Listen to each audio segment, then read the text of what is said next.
Okay, hey, how's it going, everybody? Can everyone hear me all right? I've been messing around with my audio settings, so I just want to make sure everything is working. Make sure you can hear the game. I assume the game audio is probably a little quiet. Turn it up a bit. Anyway, how's everyone doing today? Hope you guys have had a wonderful weekend. And I am going to start off.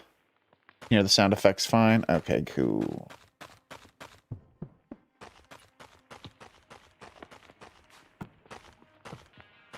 There's a lot of little things I've been putting off that I want to do. So one thing I want to do is I want to come down here to my cattle area and I want to completely redo it now that we've got all the new automation stuff for cattle. So I want to clean this up a little bit. When we get down there, it's going to be a nightmare. I'd like to keep working on my museum a little bit. We'll see what I do there. I'm not quite sure what I want to do, where I know I want to work on it more, but excuse me, I'm not sure what I want to do there yet. And I want to kind of renovate my automation farm. And I want to try out a couple of little things, and I want to make it a little bit bigger because you know me, I'm impractical. I like it big, and I like it messy. And if it doesn't get all over the place, it doesn't belong in your face, right? All right, anyway. You demand experience for automated crops. Makes no sense for me. Oh, yeah, you want experience from it? It's not bad design, man. I have to disagree with you on that one. Automating the crops is designed right now to be an end game or like a late game experience. By the time you unlock the ability to automate your crops fully, you should have 100 gardening by then.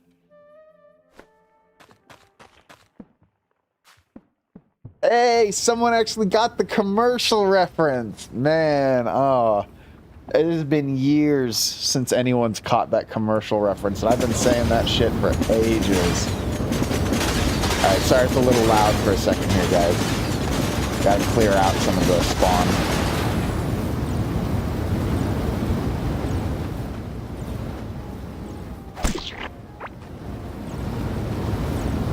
Come on, you guys, get in here.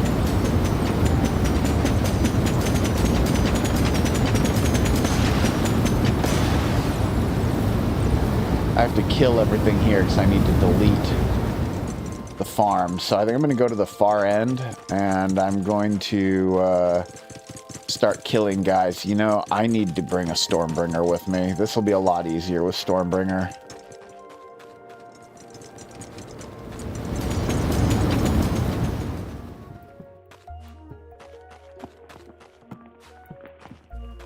The sauce really used to drip off their burgers, but it really did. It really did, man. Good old Carl's Jr. It's good stuff. What was that burger from the commercial for that I quoted? It was I just had it in my head and it just vanished. Like the All-Star Burger or something like that. I can't remember anymore. Or maybe that was the Hardee's version of it. Since Hardee's and Carl's Jr. are the same company. Bacon Western, yeah.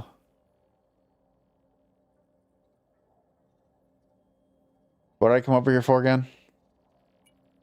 Oh yeah, Stormbringer.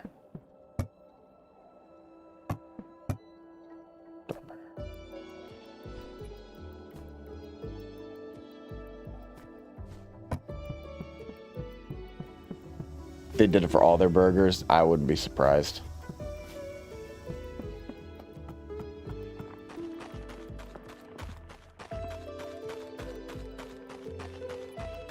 Insane movement speed, where?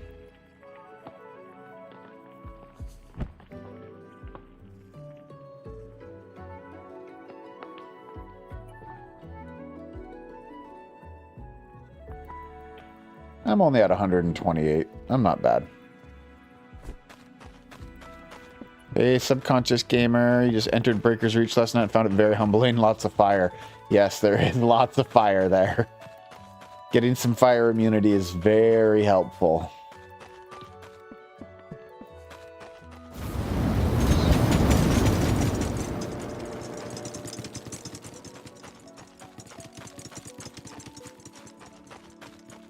Speaking of fire, I'm going to light these guys up. Of course, I'm going to use lightning instead of fire.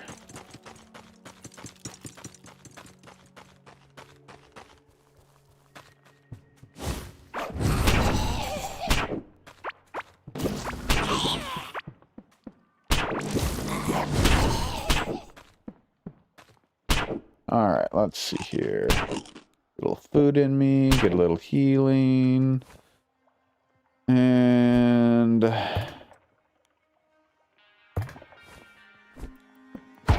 break open a hole.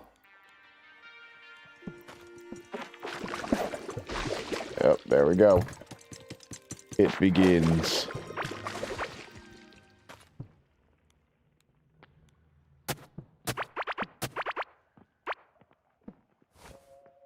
Put this in a little bit of an area where I'm a little more comfortable. There we go.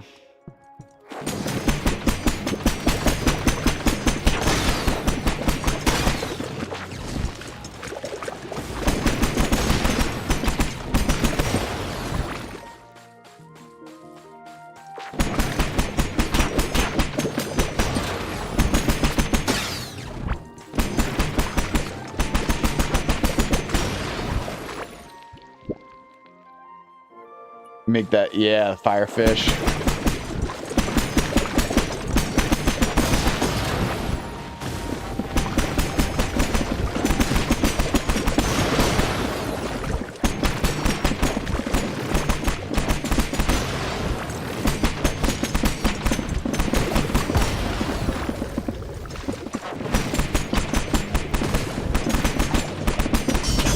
Oh shit, I'm gonna die. Ooh, there's so many of them.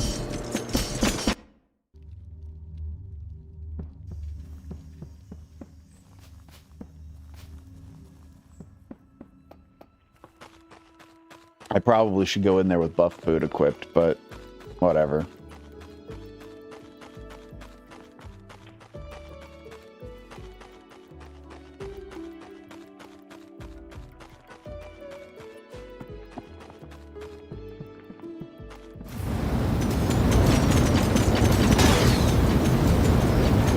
That's right. Come over here and die by flame. Make my life easier, please.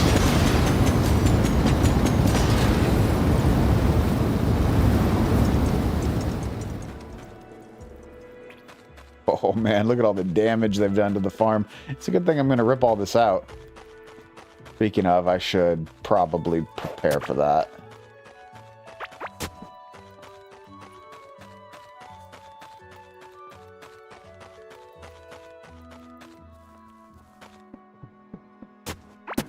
Alright, let's start ripping all this out.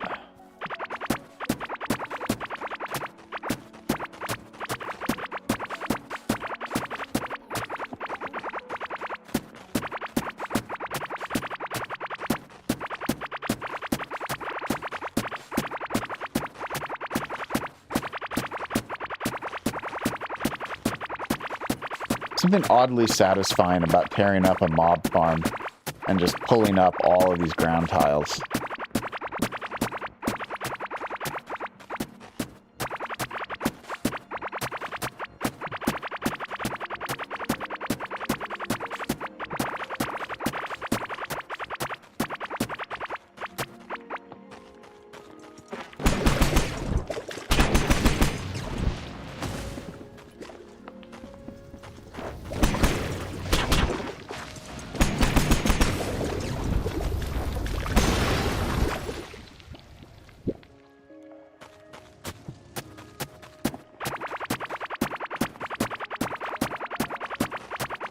I don't think I realized that, but it makes sense. If you dig up the burning oil, it'll extinguish the flame. Okay, hold up. Light some things on fire. Ugh, that was pathetic. Try again. There we go. Oh, no, the fire stays. Oh, okay, never mind, never mind. That would have been a cool little hack, but I guess not.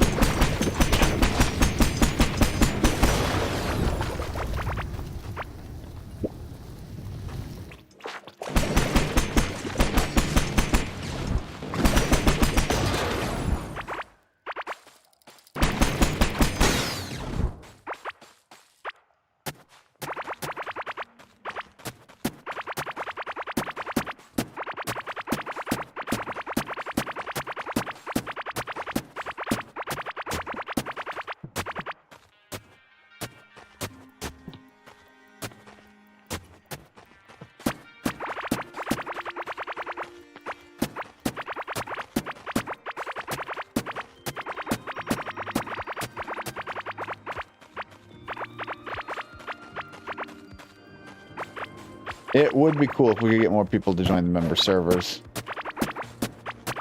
We've got quite a few people with access now.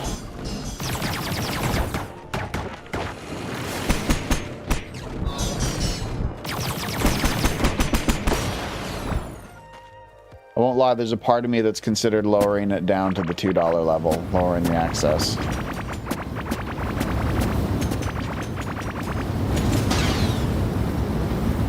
But then what will I give as an incentive for my $5 level members?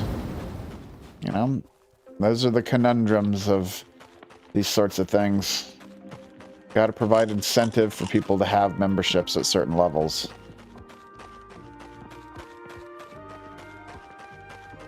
It's a tough balancing act. Hey Lemon Bread, today I'm just doing a bunch of stuff around the base. I'm starting off by doing some changes to my mob farm. My automation mob farm, I'm going to make it a little bit bigger. And I want to do some work on my cattle farm. And I might do some stuff, I don't know all that I'm going to work on today. Just kind of playing the game.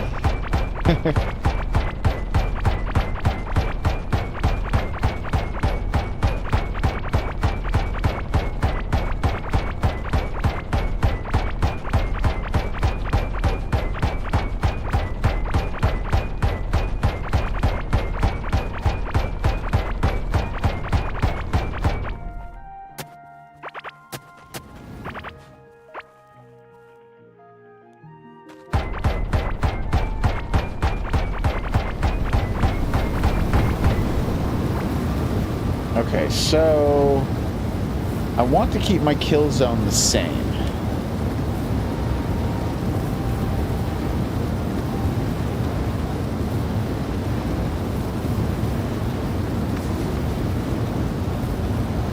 Hold up. Get rid of some of this crap I don't care about.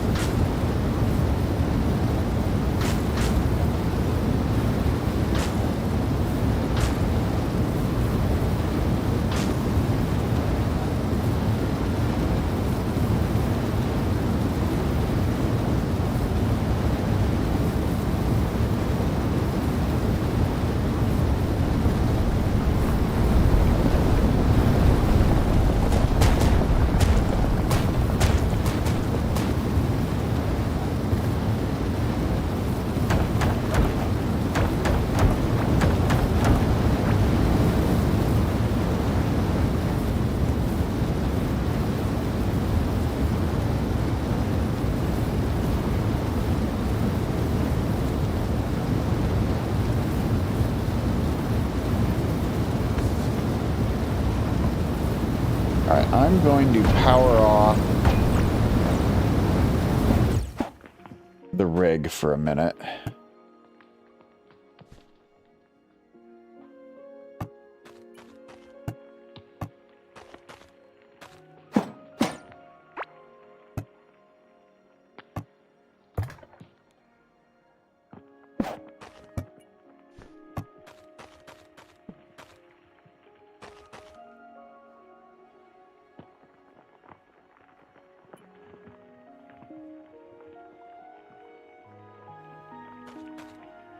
I put some summon pads like those arena ones you're figuring in the first row and use Okay, turrets on the generator.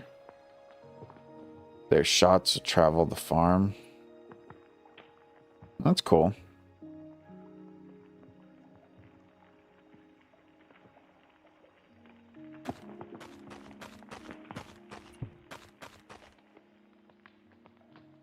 I'm catching up on chat.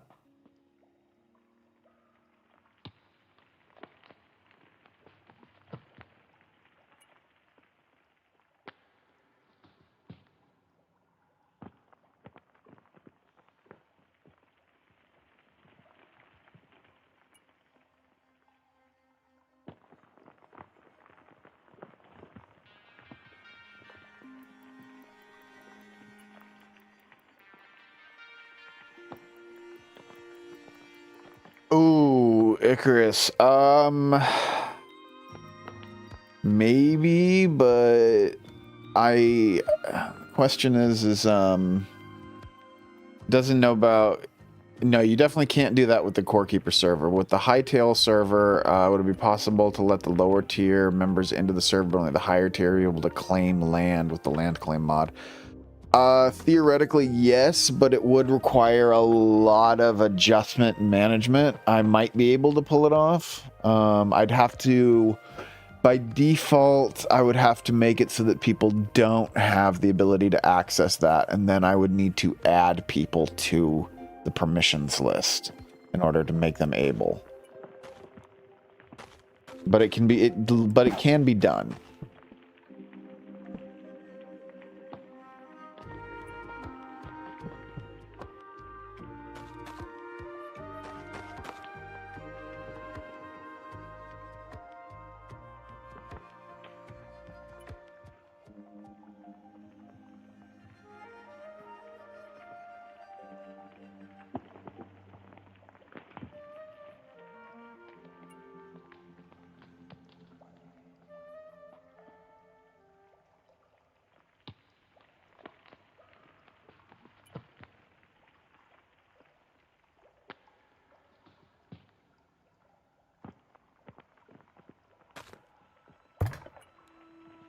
Yeah, I can't see chat for a couple of minutes here because I've got a window open in front of it.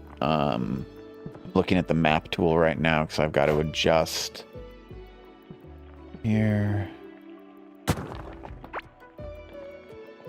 That's...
Hey guys, how's it going? I'm back. I'm checking out. I'm getting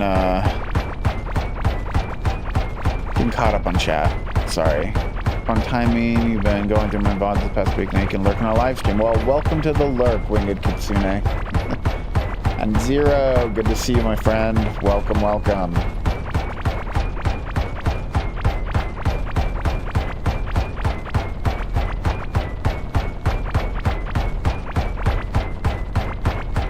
Make farms and stuff, but they're so big and ugly usually. Kind of debating making a separate world, just put them in and AFK when you use the minutes. Yeah, you know, actually that's what I originally did. When early access first started, I had a mob farm in my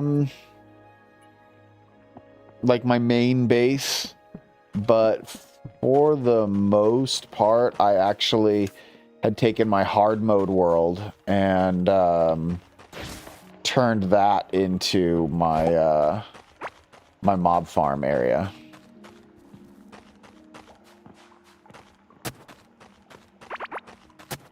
Because one of the things that I actually don't talk about when it comes to mob farming, because it's a needless complication in my opinion, is that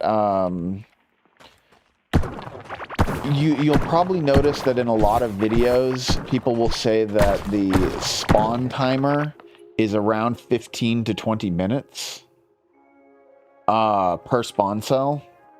Well, the variable that makes it between that 15 to 20 minutes is actually determined by how many mob cell or mob like spawn chunk or mob spawn cells the game has to trigger. So the fewer explored cells you have, the faster mob farms trigger. And so if you want it to get into that 15-minute range, you need to have your world minimally explored, like as minimal as you possibly can. Ideally, only the areas that are like in the dirt biome would be the only explored territory that you would have. And even more ideally, if you could get to Gorm quick enough to kill him before he does a full circuit and creates his path, then you could have even fewer cells explored and cut the time down even more. But it's such an unrealistic expectation. The reason I don't talk about it is because why would you advise people in a game about exploration to not explore the world just to gain an extra 5 minutes on your tick for your spawn time, for your mob spawn timer? It's just, it's counterproductive. It's counterintuitive to the fun of the game, and and it doesn't add enough of a boost to, in my opinion, make it worth it. So I tend to just ignore it.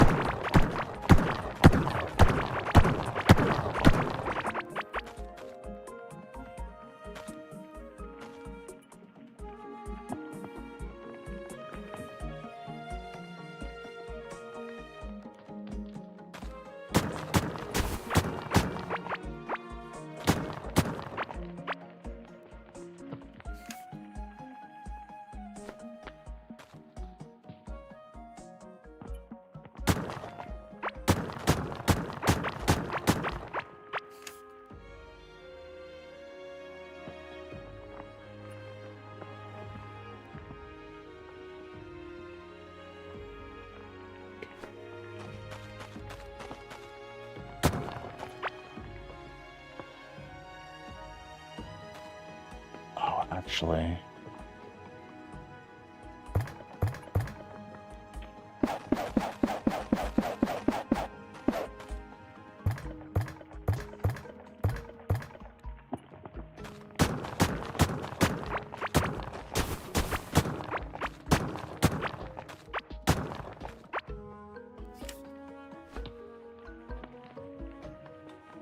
there we go.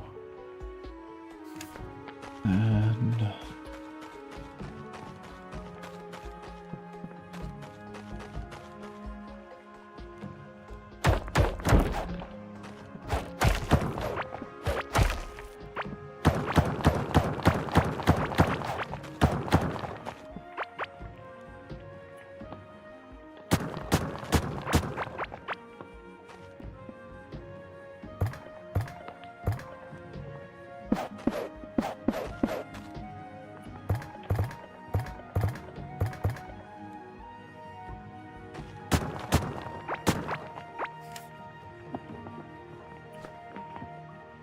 oops, one too far.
Okay.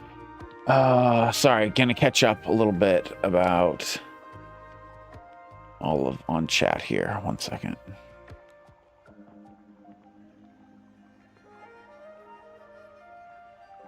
I think people would benefit from that knowledge of playing Factarios Scorekeeper. Lemon Bread, I'm so sorry you got hit with ads right as I started to explain that. The too long did not read version is basically in order to maximize the spawn timer, because it's between 15 to 20 minutes, the variable in there, what plays a factor in that randomizing variable. There's a bunch of stuff that plays a factor in it, but one of those main factors is how many spawn chunks have been explored in your world. So to make the timer closer to 15 minutes rather than 20 minutes, you have to do as little exploration as possible in your world. Ideally, kill Gorm before it can even make a full circuit. And so Gorm, because Gorm counts as an entity and will explore spawn cells. So you have to stop him from exploring. And then you also have to explore as few as possible yourself. So it requires so much work, there's so much randomization, and the benefit from it is so minimal that I basically just ignore it.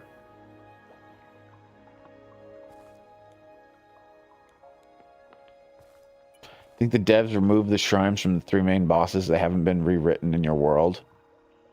Do you know that they put everything back into the hologram? So, if you have a classic, or not a classic world, but if you have a world that's pre 1.2, you'll notice that you still have all that stuff.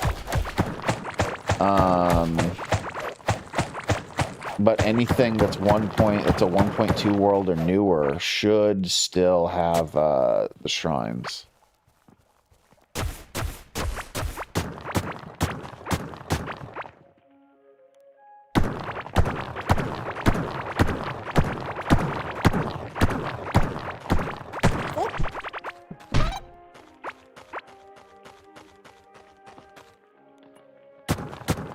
Like, amusingly enough, I have a shrine here.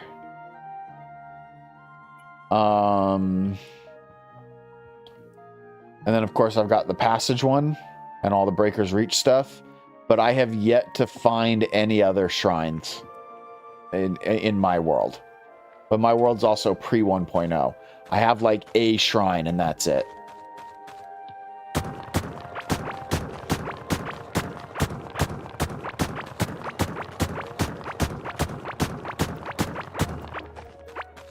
That passage water? That is. I really need to get the passage water under control in my territory. I've really let the passage water, like, just soak up everywhere.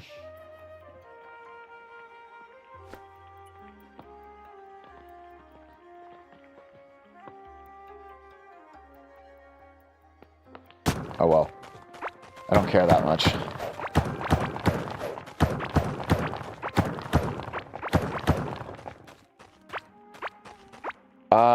Yes, you can use chat commands to spawn them.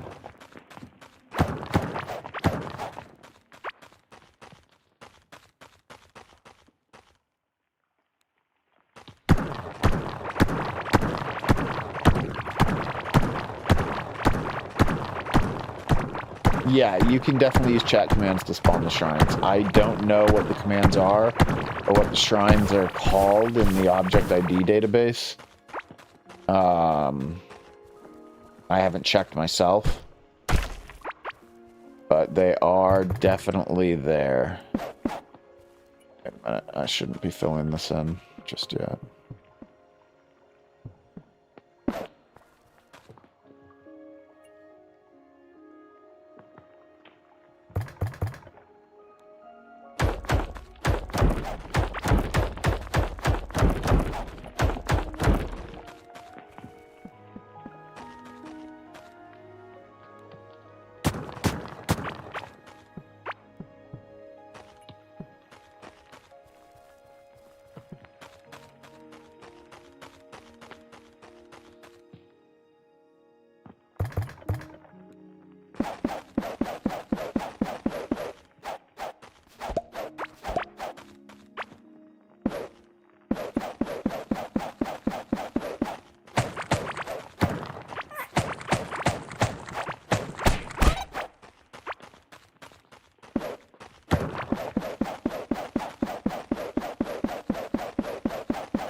Oh, you're right. I could put them in my base. Could be fun. They could be like little park areas.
Let's see here.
I love how I'm killing them with a shovel.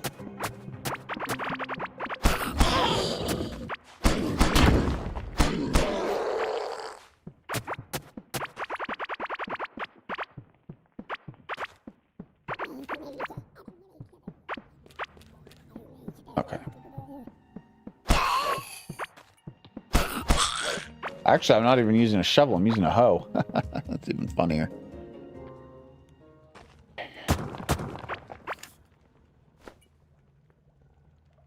Where are we? Okay, I need to go up. 1, 2, 3, 4, 5 more.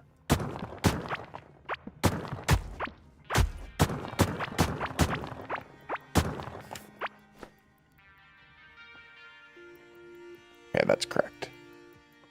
Okay. So this is going to be the new outline. I'm going to connect the line here, and we're basically expanding the farm size so that it's taking up all of the available spawn cell space. How many spawn cells am I using? 2, 3. Using 9. I should go out one more so that I'm at 10. All right, let's do that. Let's go out one more. We'll fill this in.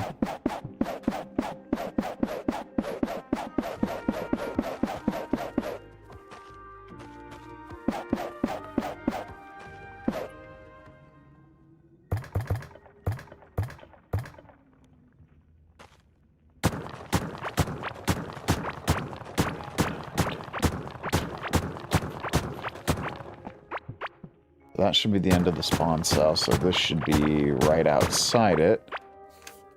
Let's double check. That's exactly right. Okay, cool.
You know what's funny is as I'm thinking about this, I'm digging out this moat.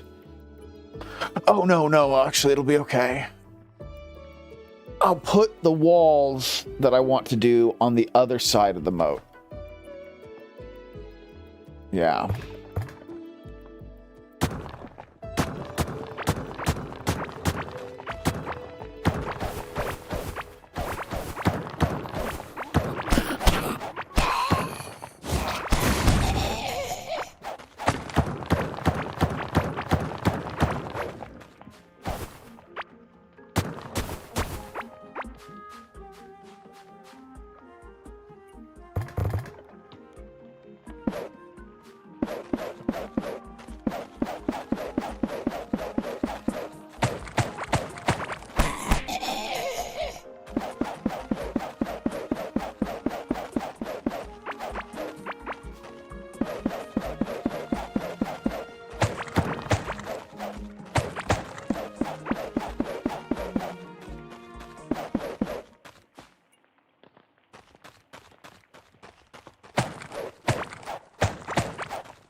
You like to put on you like to put a moat on both sides of the wall to make sure there's no way anything can trigger an attack. Yeah, that's not a bad idea.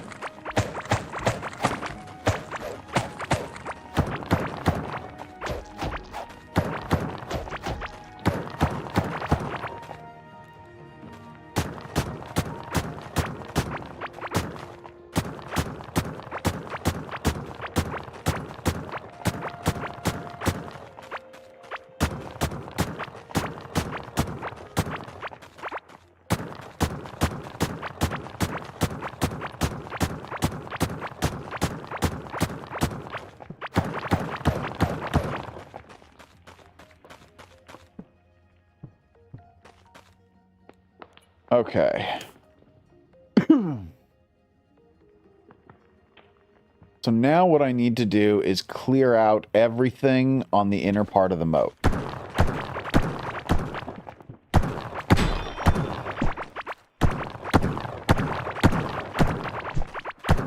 we're going to clear out all the ground tiles too. But I'm going to do all the wall tiles first, then we'll do all the ground tiles. I'm going to replace all the ground tiles with mold ground. I want to see how that really affects the mob's ability to resist movement. I've never really tested that before. It's like I knew that I could slow them and mess with their movement with the mold ground. I just didn't feel like going that detailed into it at the time. But I kind of do now, so... Oh, dude, this is my default look. This is how I always look.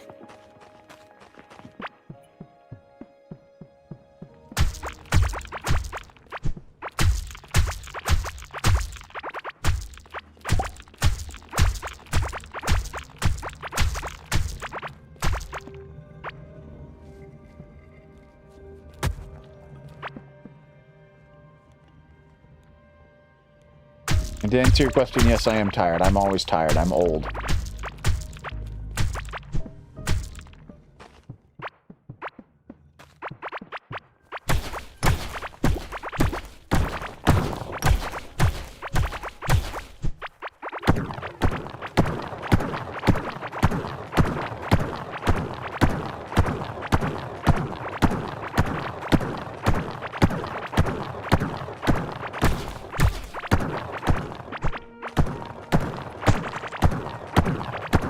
That's just what life does to you, man. It makes you tired.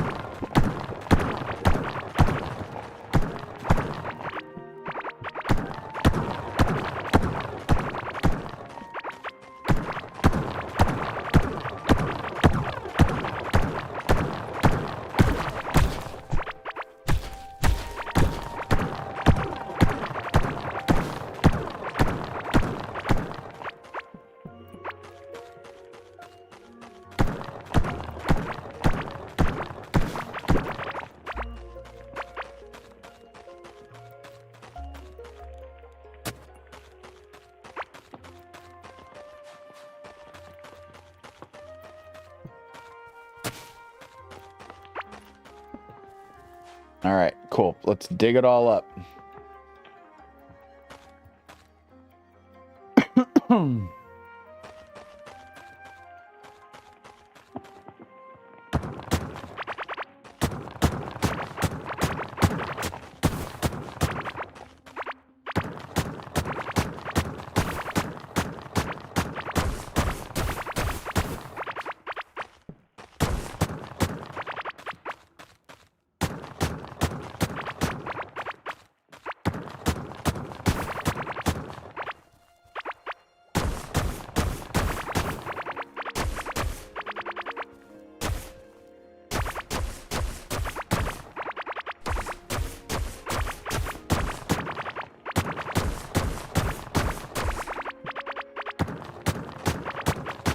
Oh, hey, Dragon King, how's it going? Yeah, like Icarus said, I'm redoing a mob farm. I'm taking my automaton mob farm, and I'm kind of upgrading it a little bit, doing a little bit more to it, making it a little bit bigger.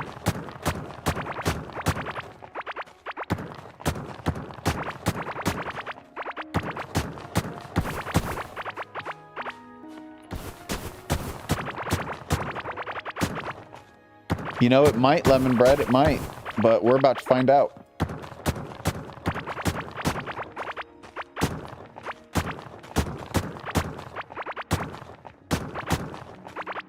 There's a chance that it might make it take longer. There's a chance that it might actually speed it up because a lot of them are resisting the pull of the conveyor belt. And if I can slow down their movement speed, then I can potentially decrease the resistance that they have to the conveyor belt, which might speed them up and get them there faster.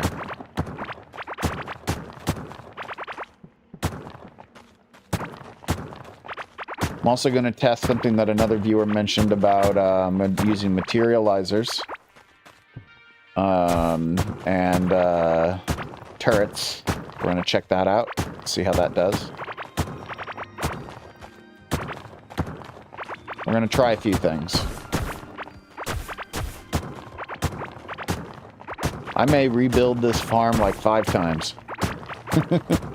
I do that sometimes when I'm working on a mob farm video, or really any farm video.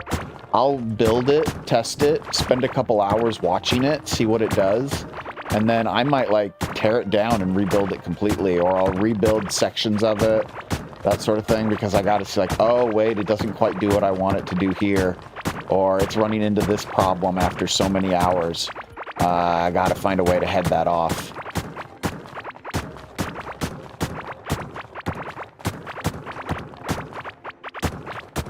You never know. You find that you run into weird problems. Sometimes you don't even notice a problem in these farms until they've been running for a couple of hours.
That's one of the things that can actually suck a little bit about testing out farm designs, is I can spend like the next hour tearing out all of this ground and putting in a bunch of moss ground or mold ground, just to find out that the mold ground makes it all worse, and I have to tear out all the mold ground and put all the dirt back.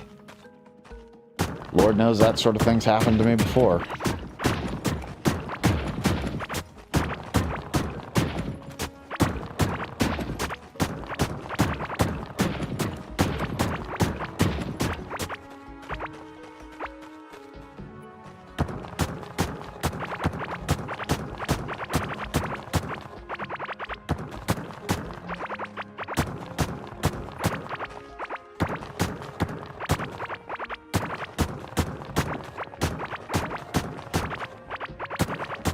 Yeah, they do have a lot of health to them. This is my mining build that when it's, this mining build is capable of one-shotting the breaker's reach walls if I'm using an iron pickaxe.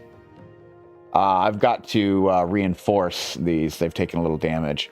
You can make it even easier if you're using a Morphe's backpack and an orb lantern, but because I'm using a mage build over here for my combat build, and you can't swap out backpacks and lanterns, unfortunately, I'm knowingly working with a slightly gimped build here, but it still does enough. When I've got it equipped, I'm at 5,508 mining damage, and that's enough to one-shot every wall in the game, so...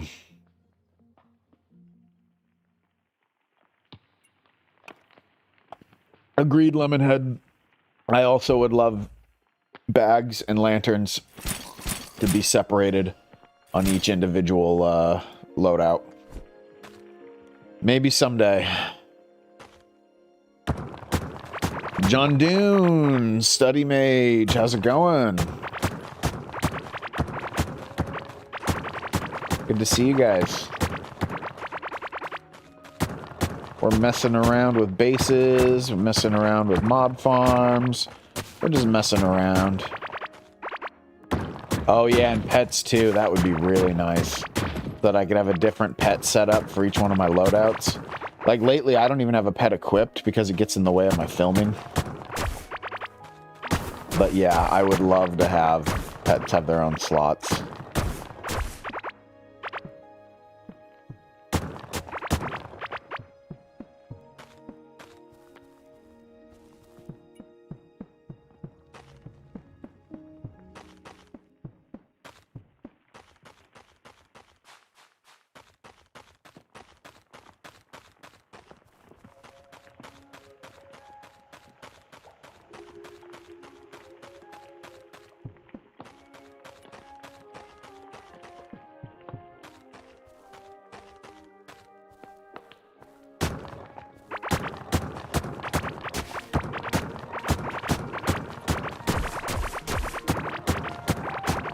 You know, I wonder what the highest mining damage is nowadays, because now they've added a level 20. The highest mining damage is actually a lot higher now than it used to be.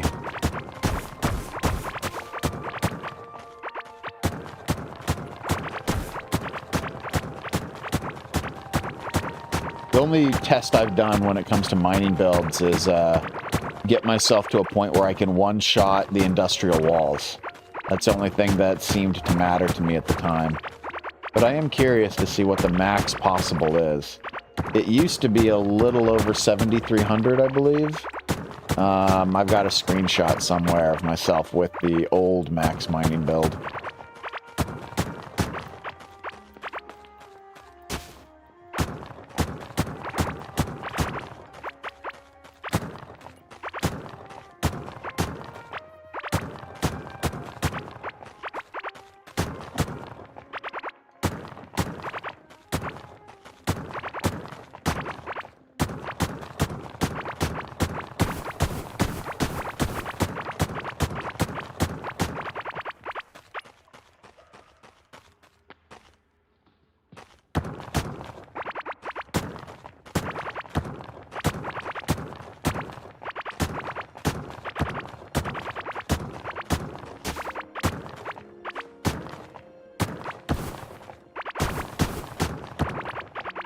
What loadouts do I use?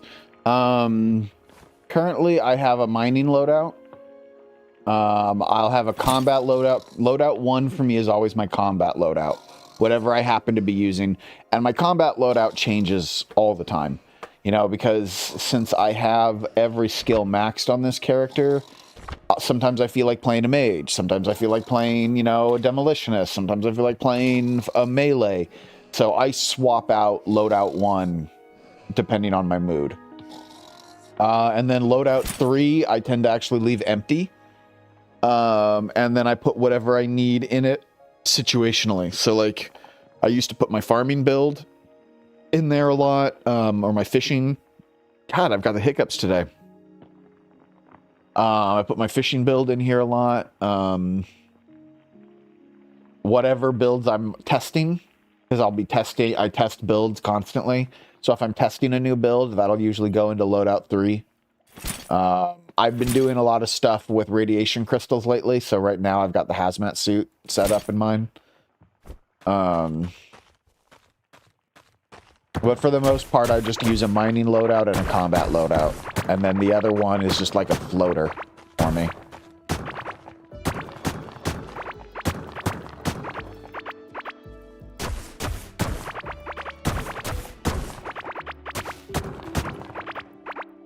Is pajamas the best set for Magic for me? It's not the best, but it's certainly fun.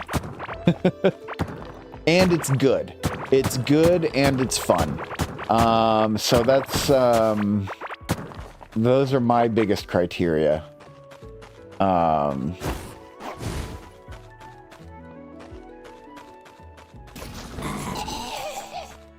I've been enjoying it. Although if I eventually want to switch to a more min-maxed, just overall powerful Magic user build, I will probably eventually switch it to something else that's more crit focused. I mean, not to say that this build isn't crit focused. Oops, I keep hitting the wrong buttons. I mean, it is definitely crit focused. It's got Morpha's Ring, it's got a glass bead necklace. But, it's not as crit focused as I could get a Magic user build. But I love the regenerative abilities. I love the set bonuses. I just think that they're a lot of fun. And since it's new and it's fun, I've been playing with it lately just to enjoy it.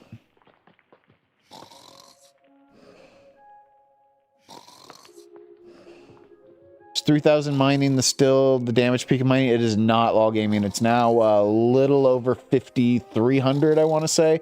I don't remember the exact amount, but 5,500 will one-shot all walls. I know that much. That's what my current mining build gets me to.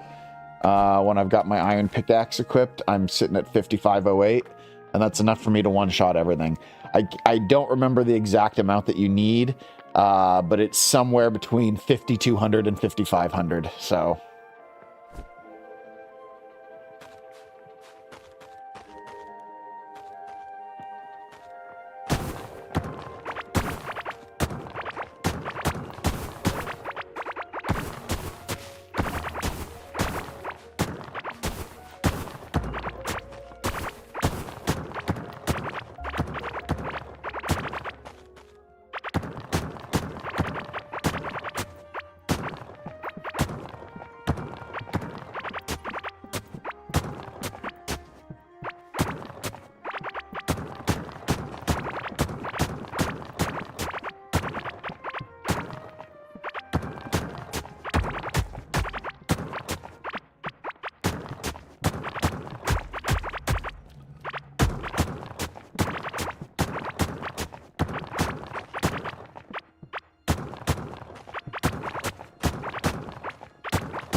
Okay, let's see here.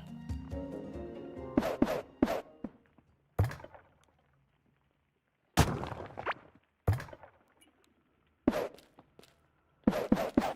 right, I'm gonna do the outline. Oh, I missed one.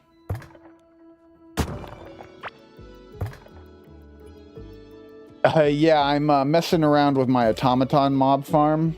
I'm making it bigger, and I'm testing out some potential new features and stuff for it. And my void farm, for anyone who's curious, is this pink and green one right here. This is my void farm. And yes, I do have a video coming for that. I've recorded the video. I recorded it this weekend. I just need to edit it now. So hopefully that will be out soon.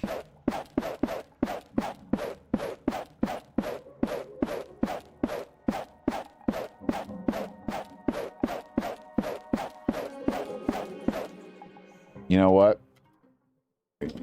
Mold web. Rest.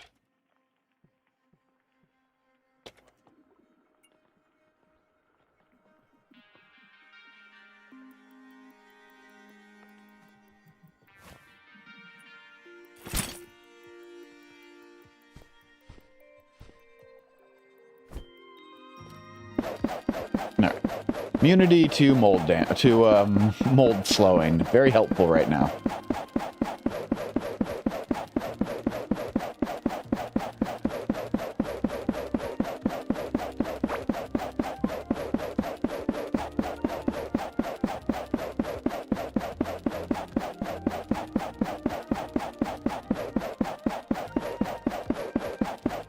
And I'm definitely going to have to deal with some cleanup for mold mobs, since they'll be spawning while I'm trying to put all this together.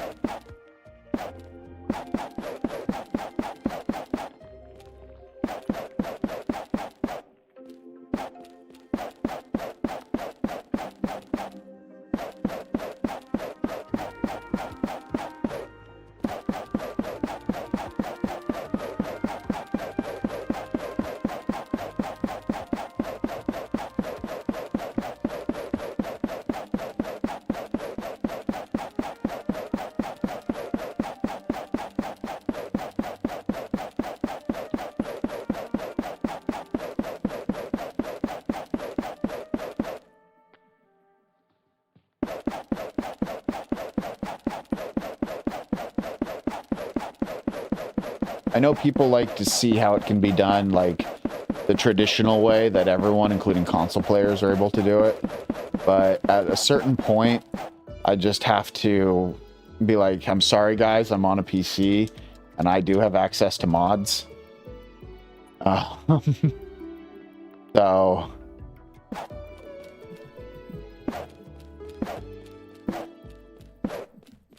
this is a mod.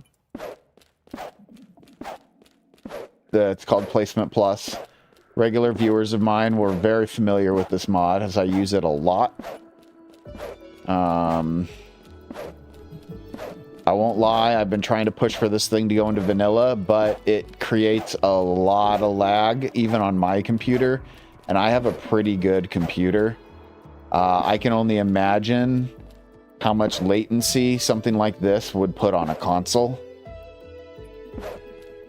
But at the same time, I can see how it would still be a very wanted thing.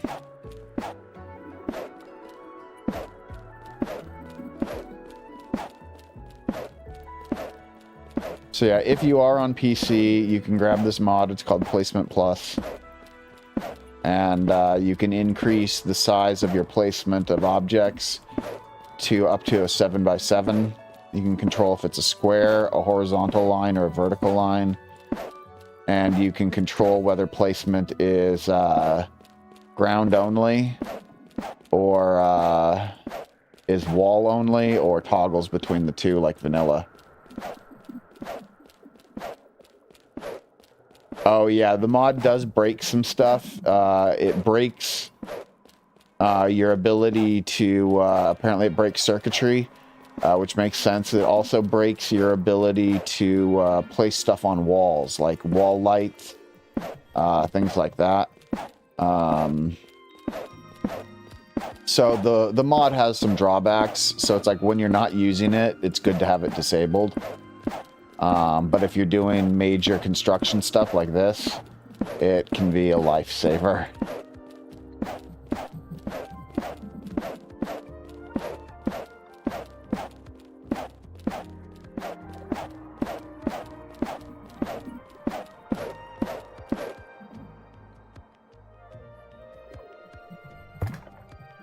let's till all the ground now so that we don't get any spawn.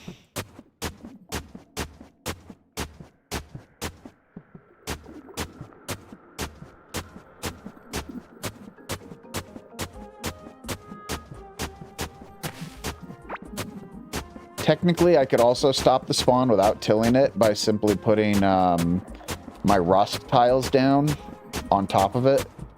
But I'm gonna be extra paranoid about it and till the soil also.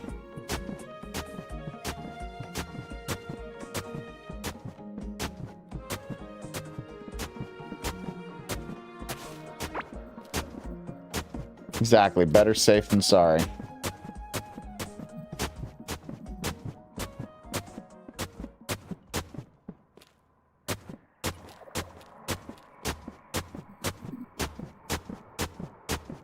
My nose itches.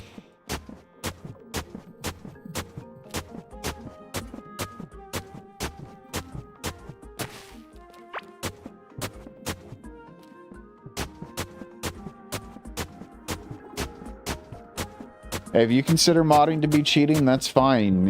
You don't have to use it. I, on the other hand, love modding.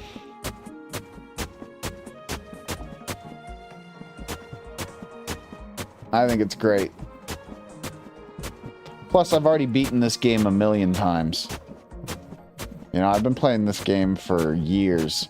And what modding grants me now is it gets me certain quality of life aspects that the game just doesn't have.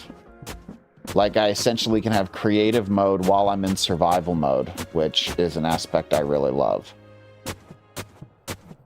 Because I could not do all the videos that I do if I had to go around and actually spend time finding all the crap that I find in the quantities that I have to find some of this stuff in. Jesus, there's like tens of thousands of blocks sometimes that I have to get.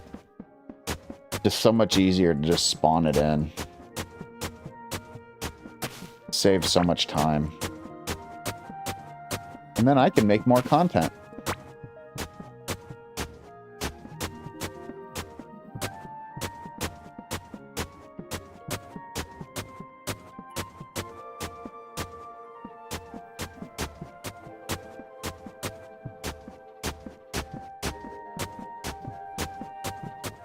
I see chat going like crazy right now out of the corner of my eye. I'll get caught up in just a minute once I'm done tilling everything here.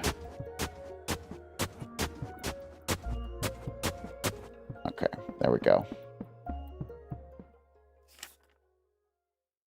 Cool. Let's see here. Just coping because you're on console. That's fair. That's fair, Andrew. That's fair. Bought CK on Steam and you've been playing on PS5, haven't had any inclination to start over again someday. Yeah, you know, it depends on how you like to play, John. There are some games that I play them once and I'm done. There are some games where I make new worlds or new game files and I play the game over and over and over again. Core Keeper is one of the ones that I'm able to just keep on playing over and over again. But I'm not like that with every game.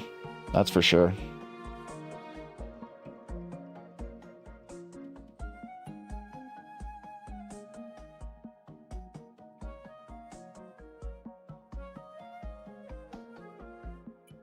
Why mold tiles? Mold tiles slow enemies because they apply a slow effect.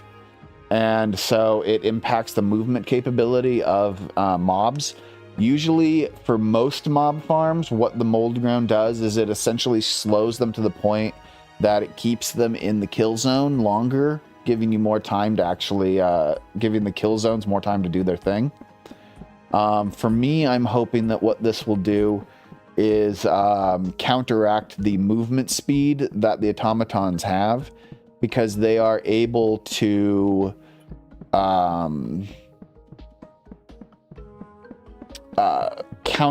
their movement is faster than the conveyor belt speed, so they're able to stay far away from my farm areas, or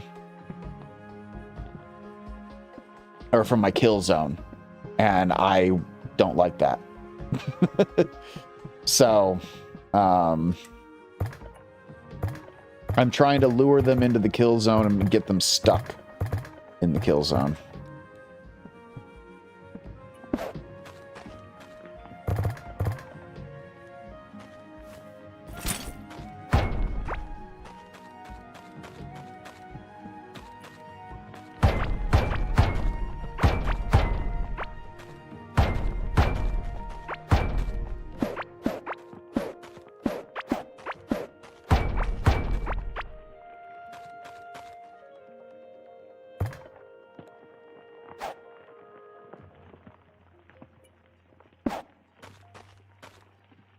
Okay,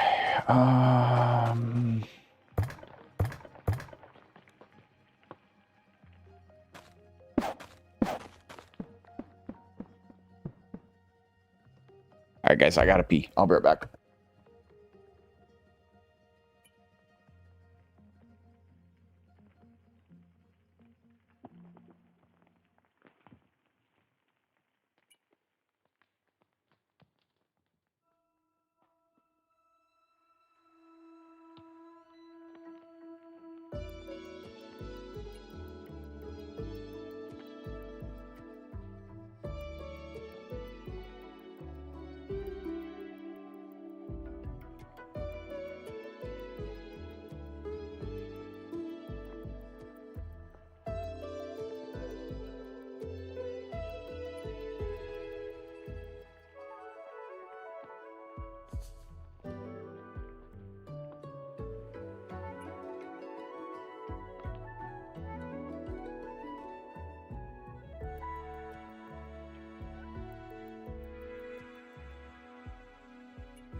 Thank you.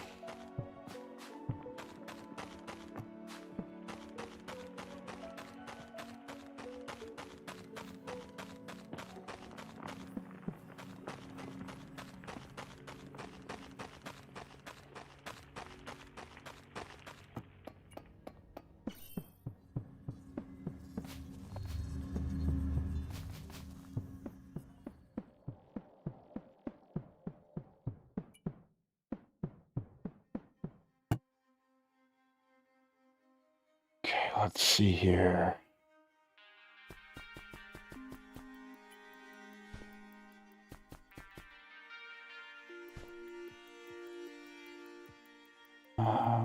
I need materializers. Where the hell do I keep my materializers? I know I have a bunch.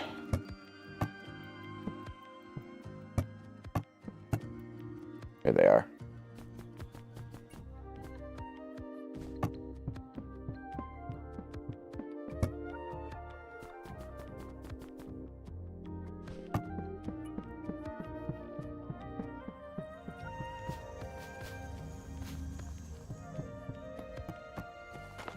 Yeah, Andrew, like Icarus said, I used a mod called Chat Commands to spawn the forge directly into my base.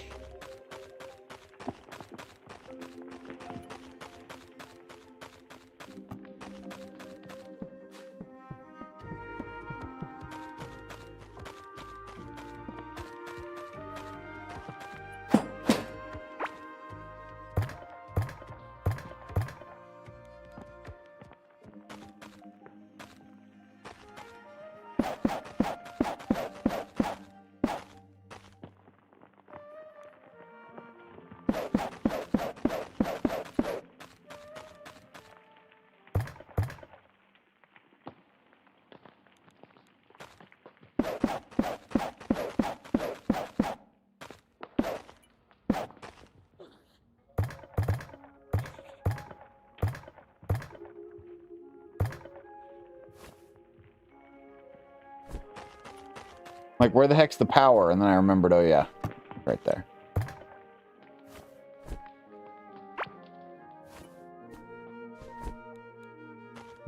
Okay.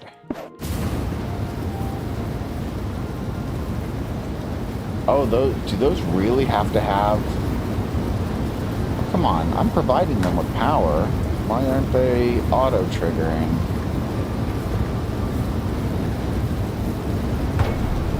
Yeah, they've got power. Do they really... Oh. I'm an idiot. Hey, you know what helps on a materializer to make a materializer work? A figurine. Kind of important.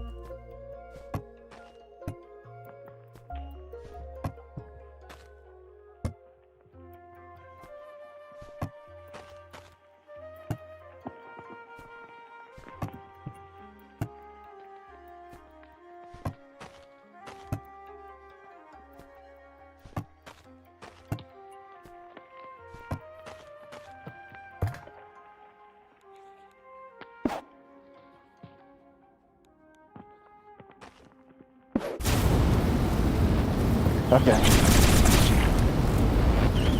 Alright, so... That's not doing anything. Because... Yeah, the shot is just hitting the slimes and not going anywhere.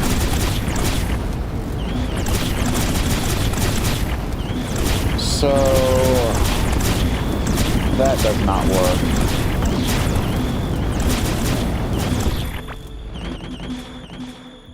I'm gonna try something else, but I don't... If it works the way I think it does, then it's not gonna be ideal for the farm.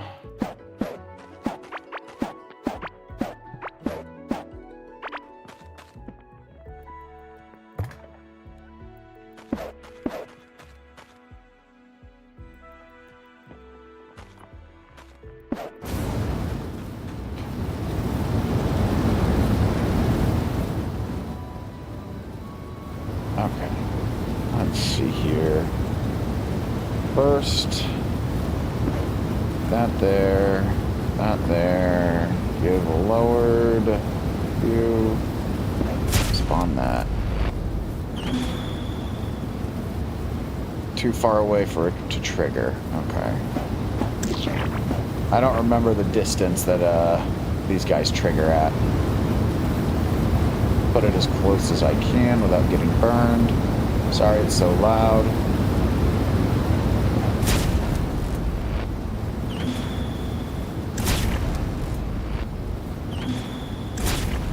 Yeah, that's what I thought. See, what's happening is you see how some of the shots are going off. So what I need to do is, let's see here, let's place down...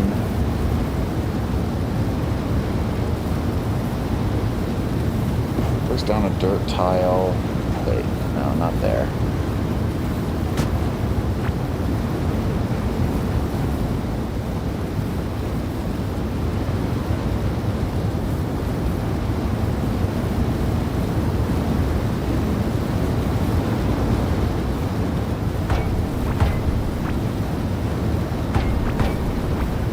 All right, just for everyone's sanity,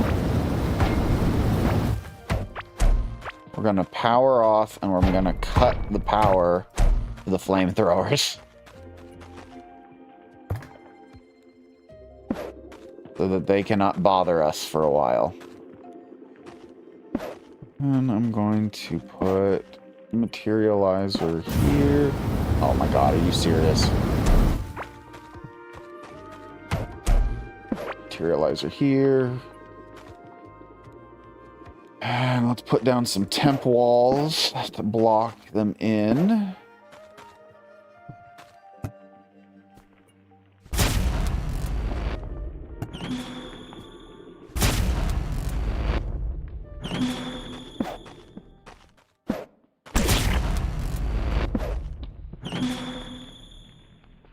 Alright, I was hoping that being off to the side would trigger. You know, like I could, put it close, but that's not quite what will work. So So,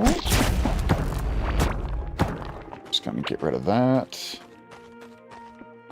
I'm going to try it again, but I'm going to do it over here instead.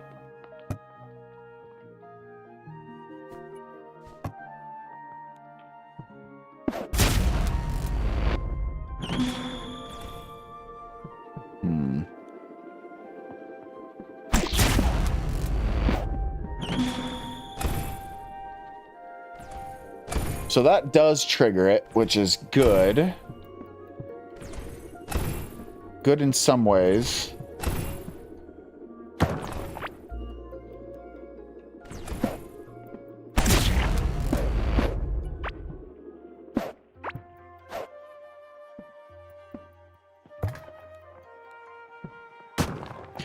Yeah, I'm kind of trying to test viability of always having shots basically in the center area. Let's see if I put one.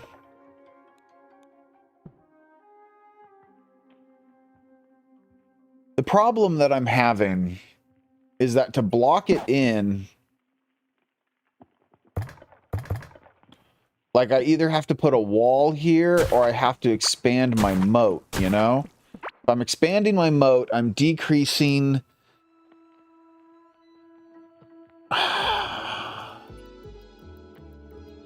So here's the thing.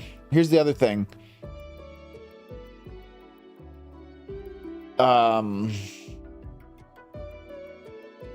Okay, hold on. I have an idea.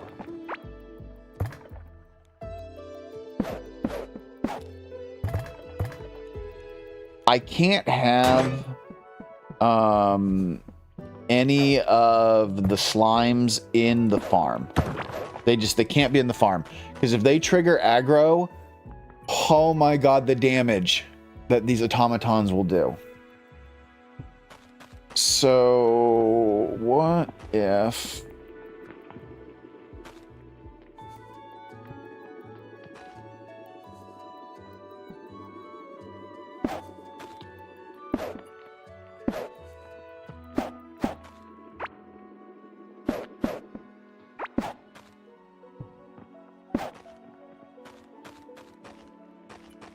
if we do that instead?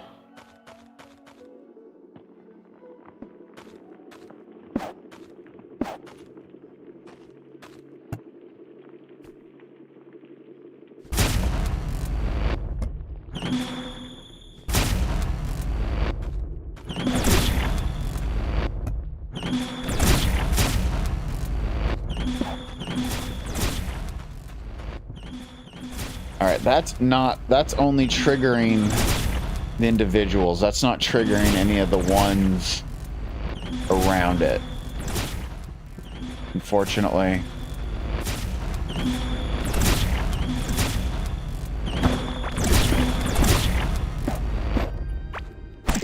Alright. It's a cool idea. I like the concept. I don't think it's going to work for what I want to do. I can see its viability in certain other types of mob farms, but the big problem I run into is I cannot have any of those slimes appearing in the molded area, just because if I do that, then it will trigger aggro.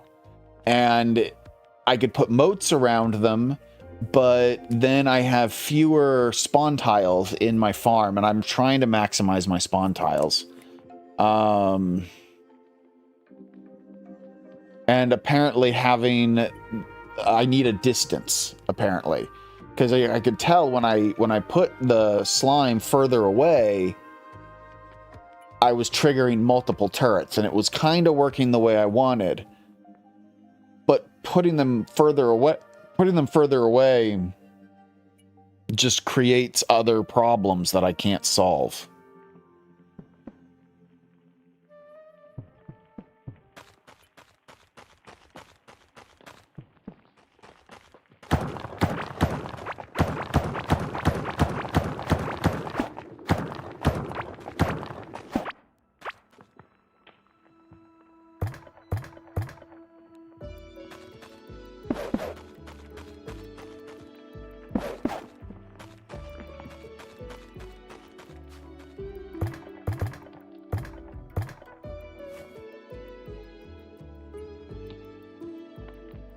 I had extra flame turrets. Where'd they go?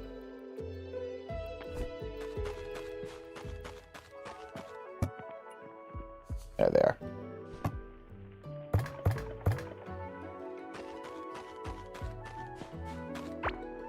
I am, however, going to go ahead and make this area bigger. Put more flame turrets in. Even though the flame turrets do have that bug right now, and most of the ones that are like at this end here won't be truly effective, the bug will eventually get fixed. So I'm just future-proofing myself a little bit.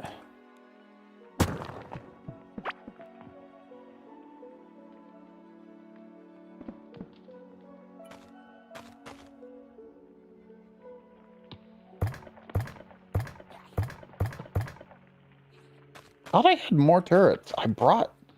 You know what?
Sorry, you're going to get a lot of lag right now.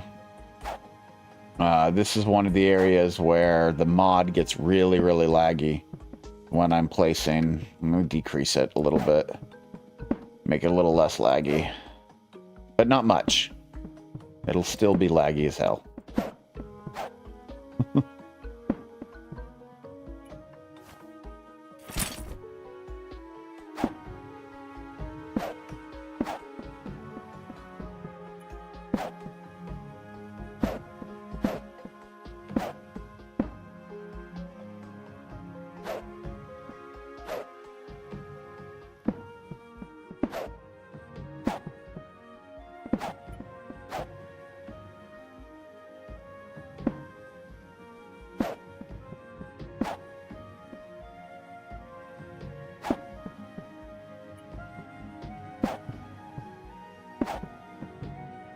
They'll go away. That's just a visual bug, Andrew.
Basically, the sprite just isn't updating properly. And that happens a lot when you have too many conveyor belts going. The game doesn't render them all properly. And, hold on. I need to improve visibility around here. Too dark.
know, sometimes I hear weird things that I'm like, where'd that come from? Like, I swore I just heard someone sneeze downstairs, but I'm the only person in the house right now.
Oh, it's the lag. There's so much of it. This is what happens when you render so many conveyor belts.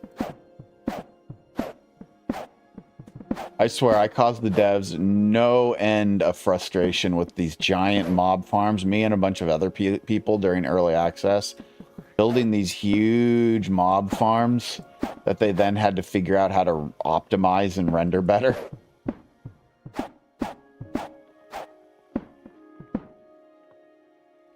Obviously, they're still working on it. It's a tough game sometimes. There's a lot going on under the hood in this game.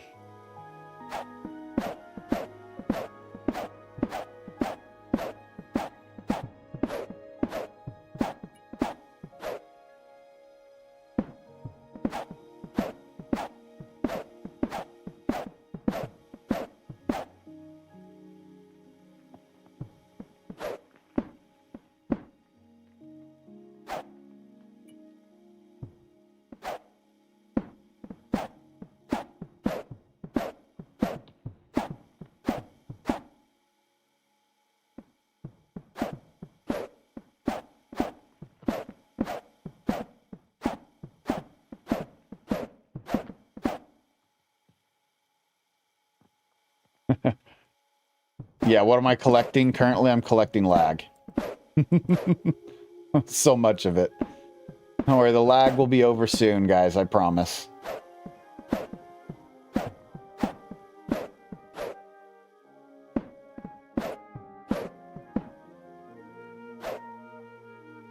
Not soon enough, but still soon.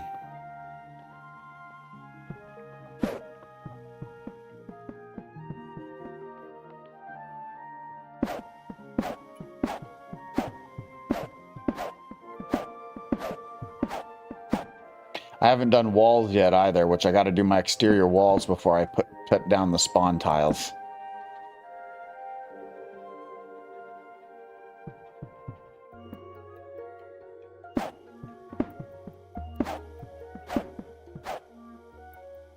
Oh yeah, John, there is so much going under the hood.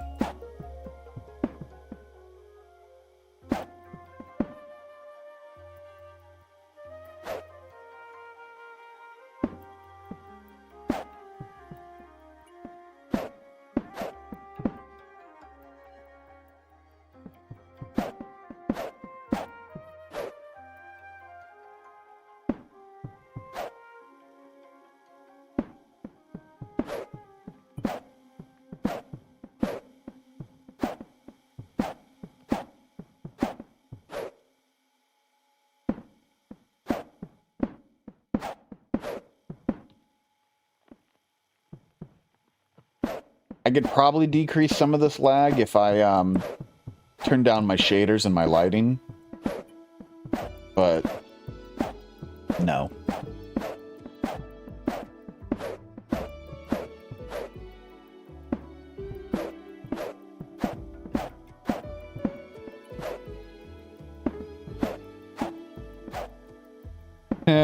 Oops. I'll fix that later.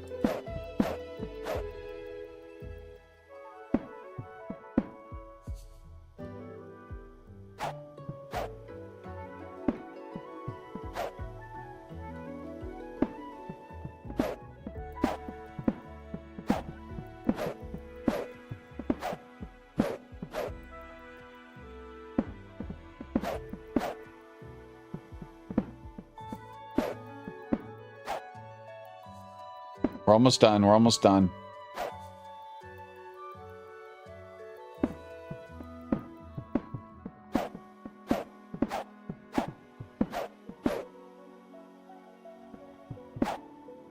I can see the light.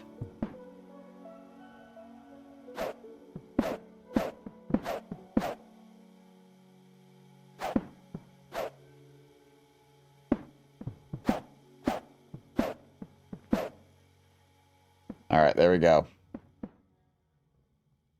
That is done. Now I need to put in my walls. Real quick, I'll do a once around the whole place to give myself some extra room. Just get rid of all this junk.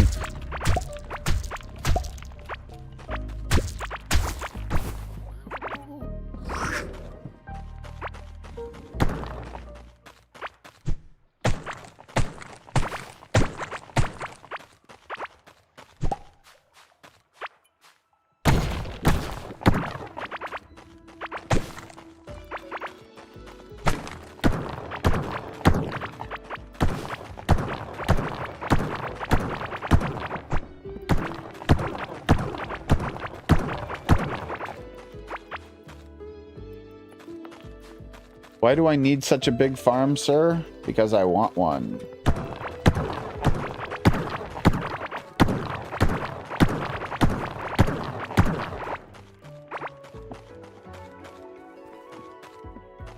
Is the sledgehammer faster than Stormbringer for mass excavation? Much faster than Stormbringer. Much faster. I actually do have a video where I race the pickaxe. I race Soul Seeker and Stormbringer and a Scarlet Hand Drill and a Galaxite Sledgehammer. And I race them to see who can clear a set amount of blocks the fastest. And by far, with no competition, it was the Galaxite Sledgehammer was the fastest.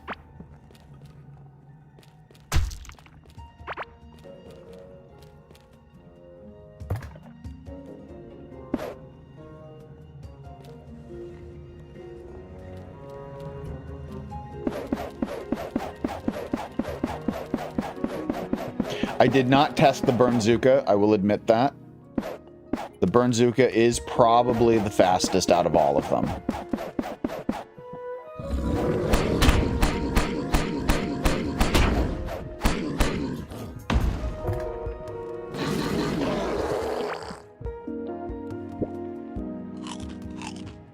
I did not test the Burnzooka.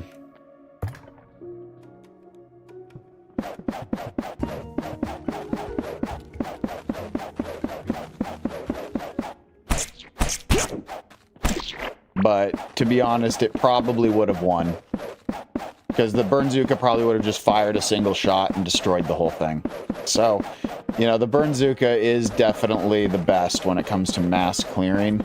The thing is you lack some control with it that the Sledgehammer has. So if you really want to clear large areas very, very quickly, my recommendation would probably be to use the Burnzooka to do most of your clearing, and then when you're doing cleanup work to get all those like small chunks and little areas that the Burnzooka shot just happened to miss, switch to a Sledgehammer and use that instead.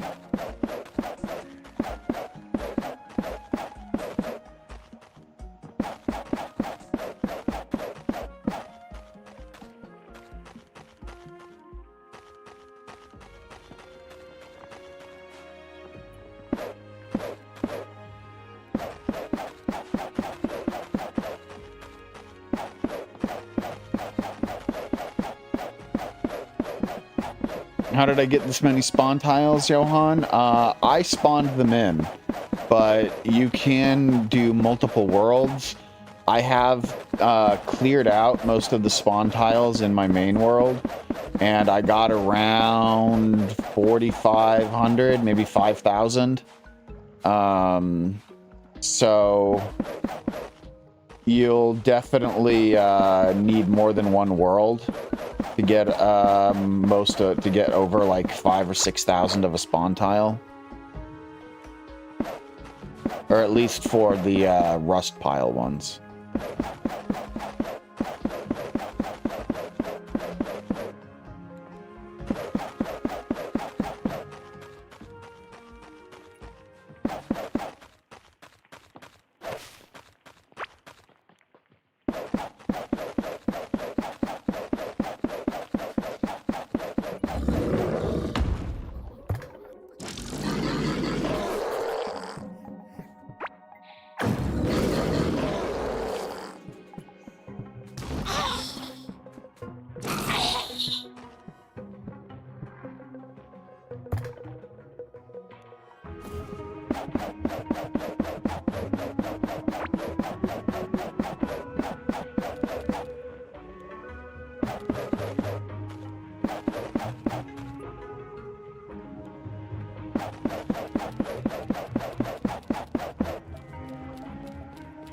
Why not Scarab Mortar?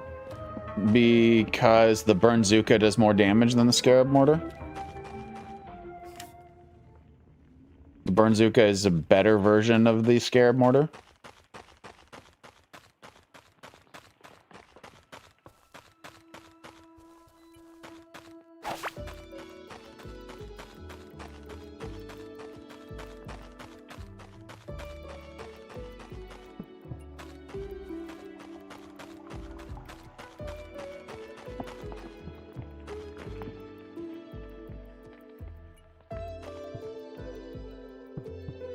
Alright, let's put in the spawn tiles.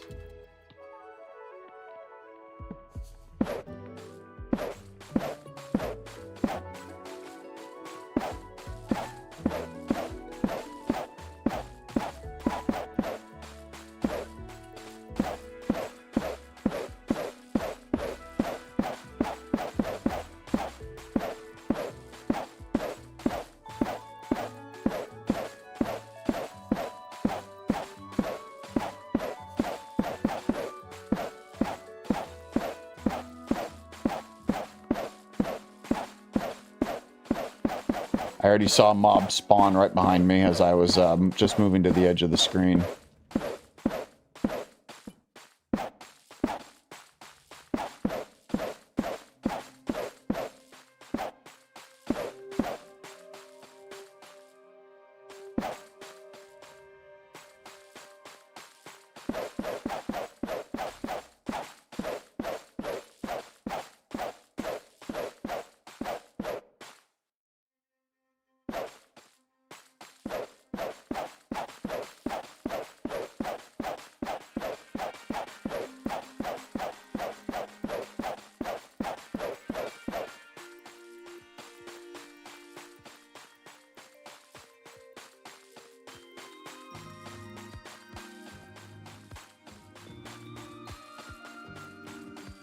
I'm just checking to see if there were any tiles I missed.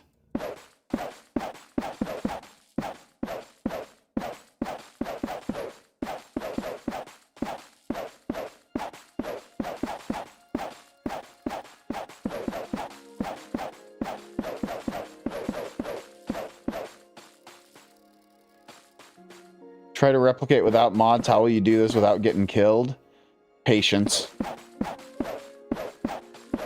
You will have to spend time fighting and killing mobs as they spawn, and you will have to spend some time rebuilding certain areas that get damaged each time you do it. It will take longer, and you may die 1 or 2 times and have to come back and do some cleanup work. But you can definitely do it without mods. It's faster and easier with mods, that's all.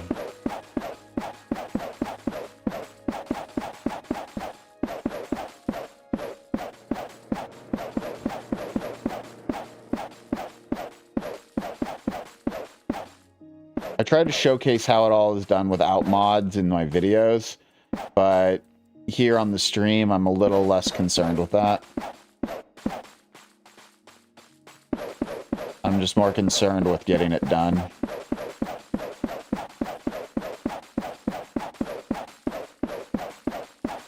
Yeah, even with mods, you can die. That's why I turned on no clip. Because when I have no clip on, I don't aggro mobs.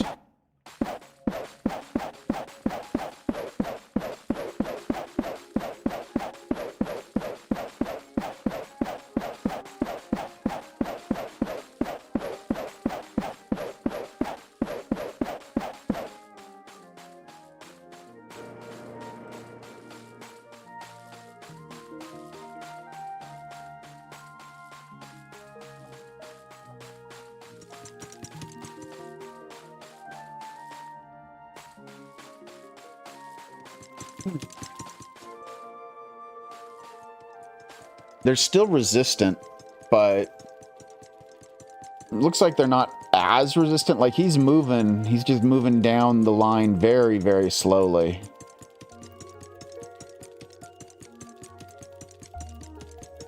Give him a little bit of time for the to get to the maximum despawn, because they also have to build up the despawn too.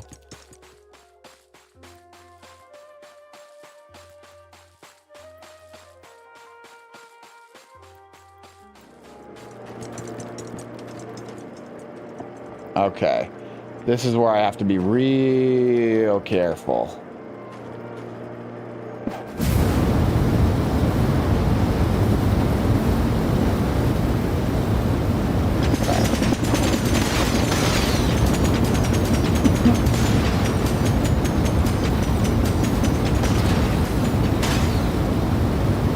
Oh, yeah. See, I already noticed a flaw.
Did I just accidentally destroy? I think I did just accidentally destroy some fucking turrets.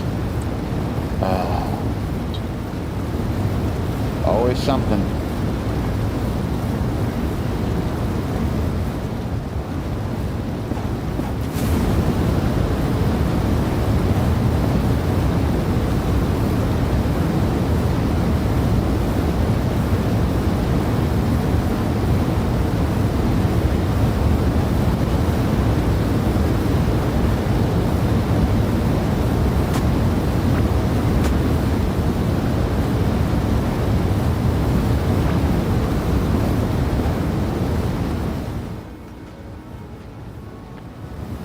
Okay.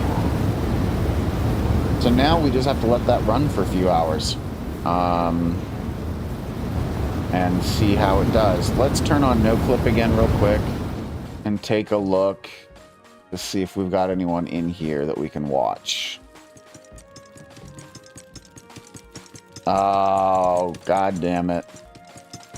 How much you want to bet this is visual? Is this visual? No, we're...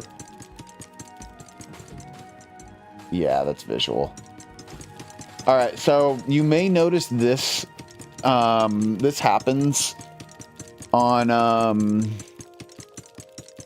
really big farm builds where the game fails to load, all of the, conveyor belts. But if I, like, try to place a conveyor belt, I can't. And that's because there are conveyor belts here.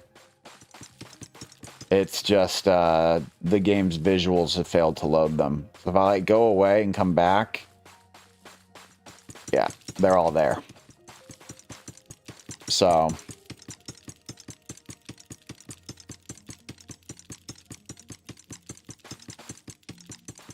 yeah, Devos, that is a bug. The flame turrets don't do damage unless the player's nearby. It's a known bug from the devs. They are working on it. So, I'm hoping for a fix. I basically am just continuing on my builds under the assumption that they will fix it. So, that's why I'm not using Galaxite turrets or crystals. I'm using flame turrets still, because once the devs fix that bug, then everything will be in place and I won't have to change anything.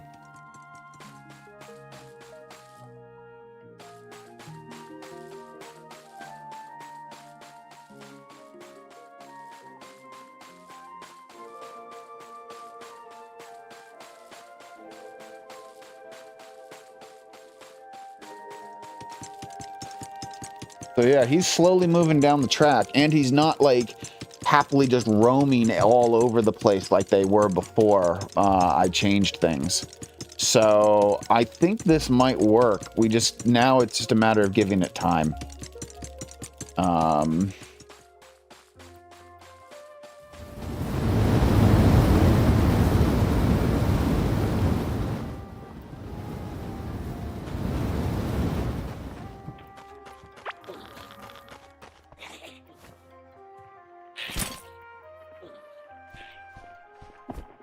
Do a quick run around the void farm here. Pop any cocoons that may be hanging out. There we go. Pop that cocoon.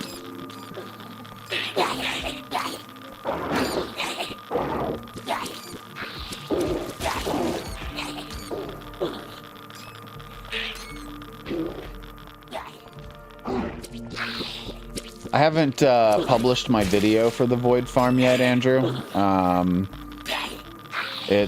just finished recording it the other day.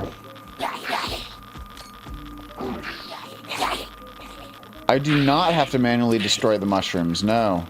They will get eaten.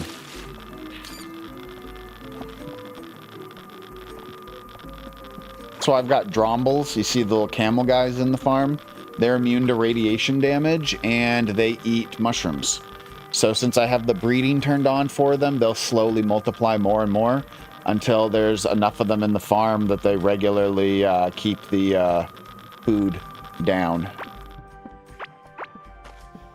Nope, the mobs don't aggro to them. The mobs leave the drombles completely alone.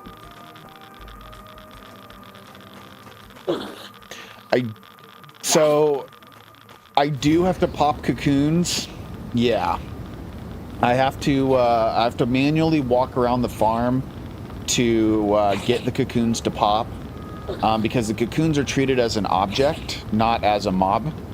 And then the cocoon shells, you do still have to go into the farm and manually pop them periodically. Although, since those cocoons are much fewer and far between, you don't have to do it nearly as often as you would if it was like you had to also go in and pop the mushrooms. So, yeah, the only flaw I still have, the only major flaw that I haven't been able to get past in the farm, As you can see, here's a broken cocoon. These things aren't treated as enemies. They're treated as breakable objects, like a crate. And so as a result, the things that would trigger on a mob don't trigger for the cocoon.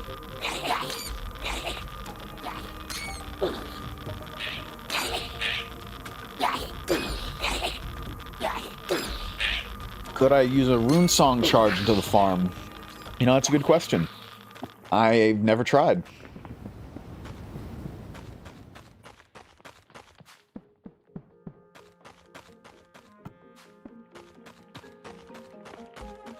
Why not turrets? Because the void cavelings will aggro on them and they will break the farm.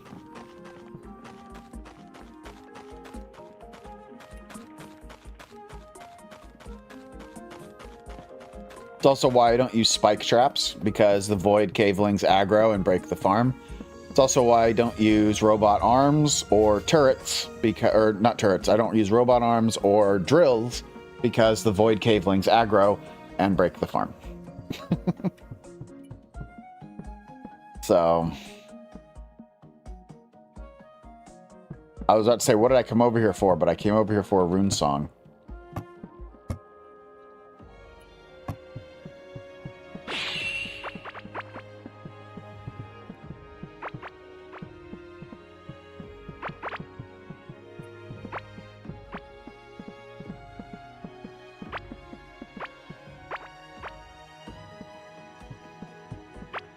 I don't understand the question, Andrew.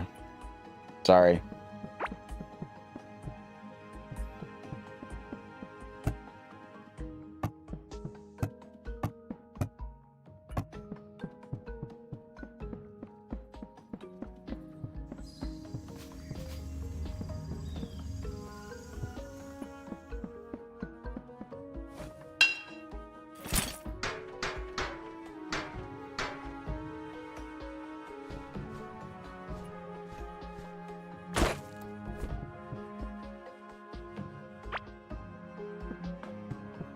Because I can? For the challenge?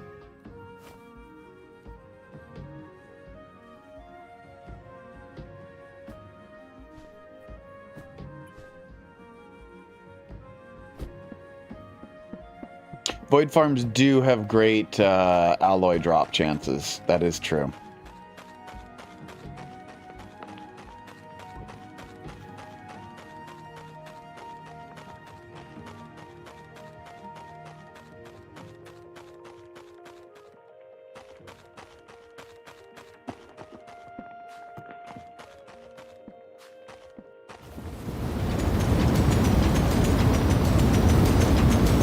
So, like, for this farm, I haven't taken an item out of this farm in a while. It's got a lot of corrupted alloy, it's got a lot of mechanical parts, it's got a little bit of relicite ore, but I've had this farm going for a while. This farm has not been going nearly as long. And it gets a decent amount of corrupted alloy. Corrupted alloy is probably the most common drop from the Void farm. And you also get a lot of these Void clubs and black charm necklaces. And these necklaces and clubs will break down nicely when you salvage them.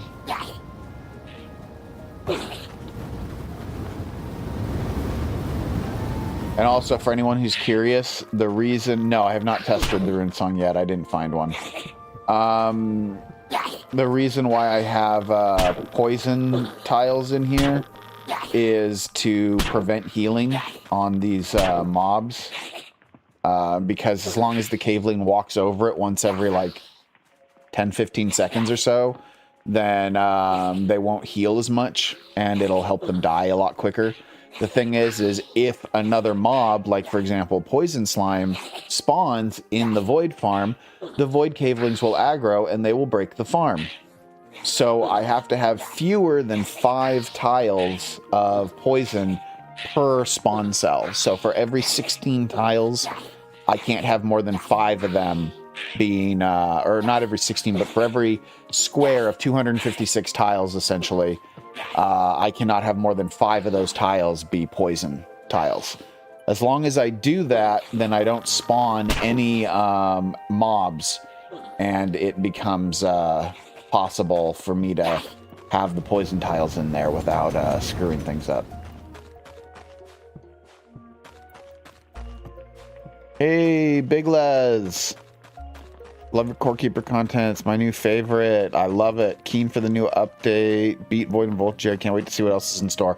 Well, they haven't even given us a roadmap yet, man, so you're going to have to be patient with whatever the new update is, because we have no idea, and it could easily be a year before we get a new major update. But I, too, look forward to a new update. Why is there a cow? Go away.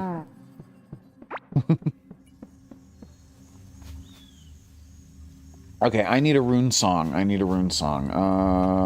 I've got rune songs over here.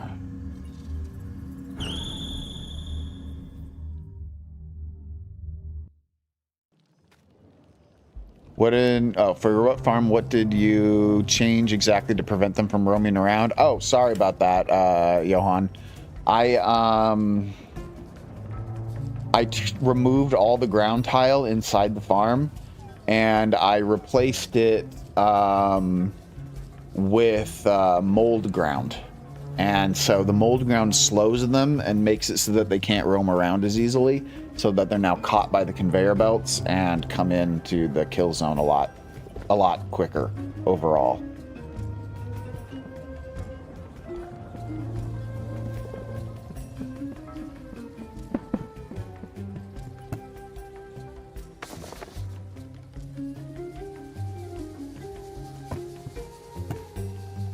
No rune song there. One of these freaking builds is going to have a rune song in it somewhere. There's one. Level 19. Okay.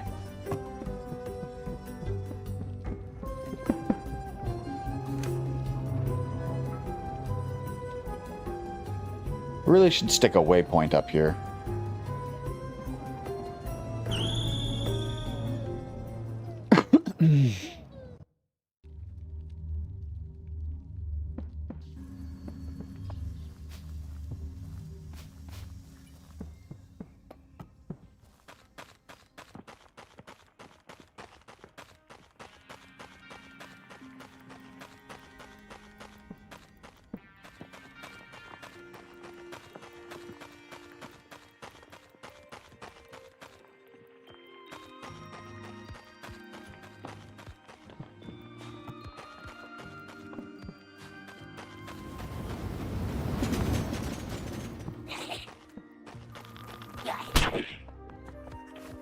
Alright, so first things first.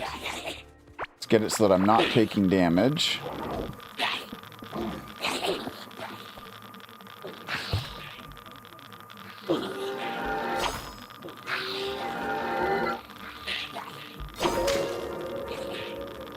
That does seem to work. But now, let's see. Hold on. I want to see if I can break the farm. What if I... Yeah, alright. If I hit one of them, it aggroes them, and then they do that, and then it goes boom, and then the farm breaks. So you gotta be careful, because if you hit one of the cavelings, then it doesn't work. That's good to know. I actually haven't finished editing my farm video for this, so I will add that.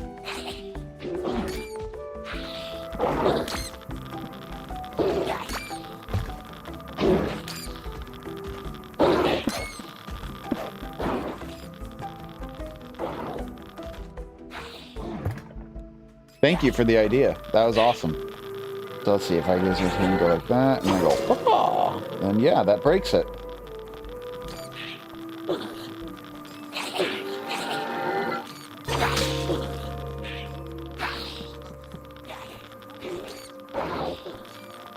I love it. I love it.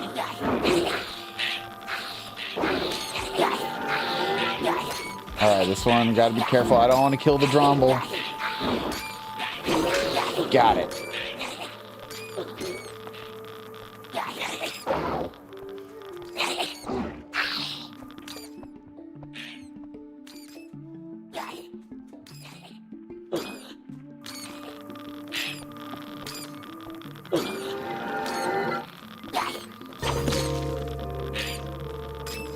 Cool.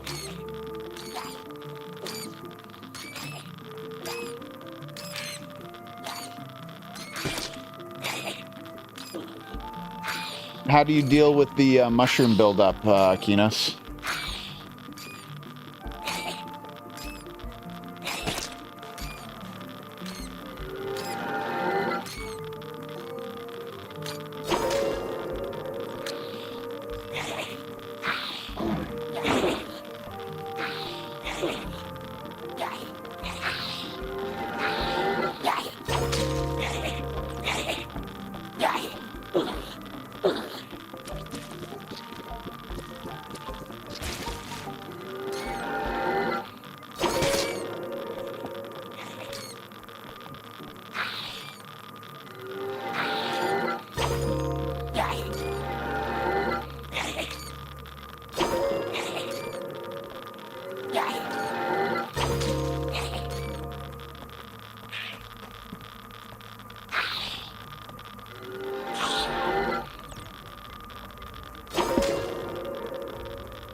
Yeah, I used to use conveyors in this farm, but I stopped when I started including the Drombles to deal with the mushroom buildup, because the Drombles will eat the mushrooms, so they deal with the mushroom buildup.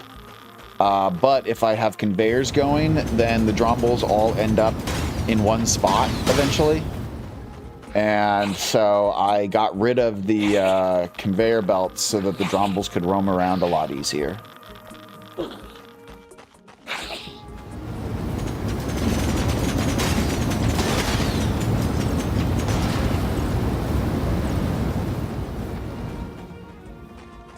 All right, enough with that. We have to let this work for a while. And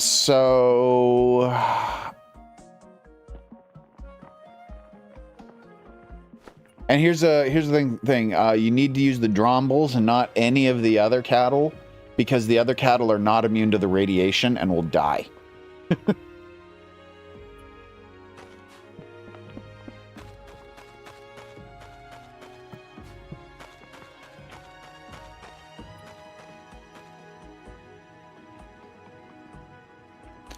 I actually tried that in my first iteration, Andrew, where I had a long line of conveyors that would cycle them back up to the top. And what I basically did is I had 2 rows of conveyors on each edge, and they went up to the top. And then I also tried it with just 1 row of conveyors, just going up along the very edges. And I even had a couple of conveyor belts that were turned inward to just try to cycle people in a loop around all of the radiation crystals that I had going.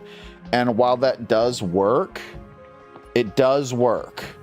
I definitely can say that. It does help to mitigate the amount of mobs that are at the bottom. The mobs are still roaming around a lot. So I think maybe if I was to use conveyor belts and use a conveyor system to cycle them around, I would also need to put mold ground down first to help limit and restrict their movement so that they get stuck on the conveyor lines a little bit easier and get cycled through. But with the fact that I don't have mold ground on the bottom right now, they're able to freely move around a lot more.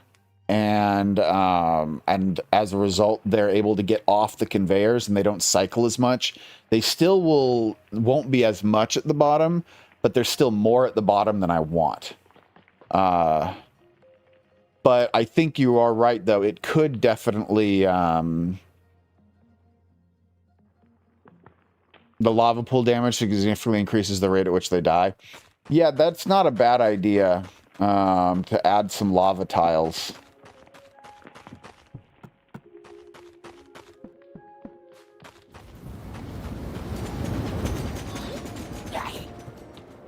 I definitely feel like these farms are the kind of, especially these new ones, there's a lot of options on the way that it can work. It's just they're all different from the methods that we're used to. So it's taking a little bit of like creative playtime and a little R&D time to figure it all out.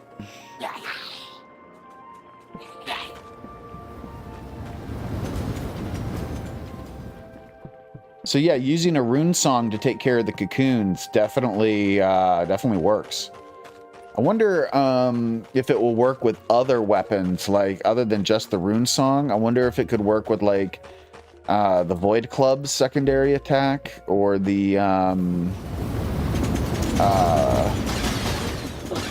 Crystal Club. Let's grab this guy.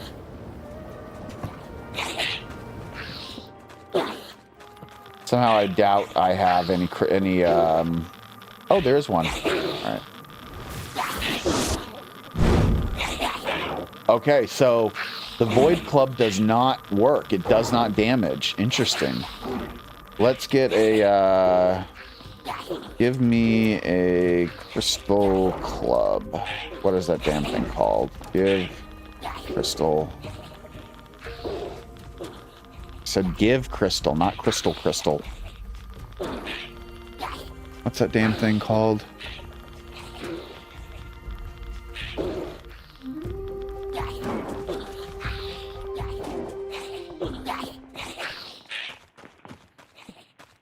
Alright, I apparently don't know the name of the club, so I gotta go actually grab one instead of spawning one in.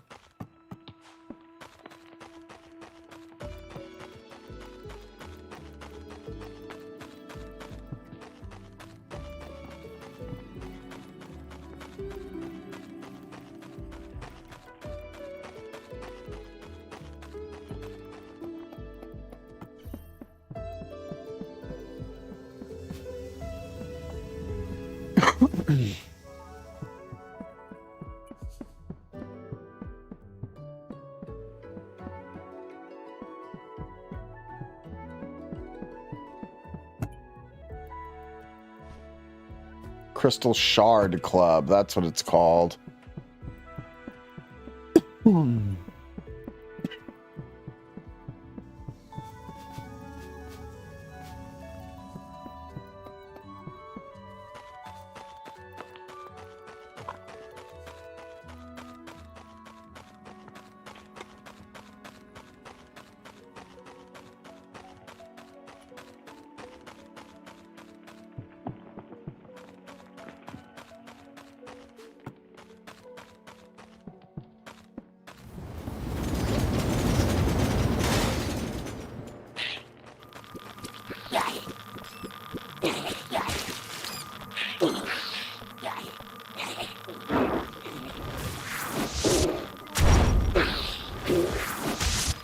Oh, it did work.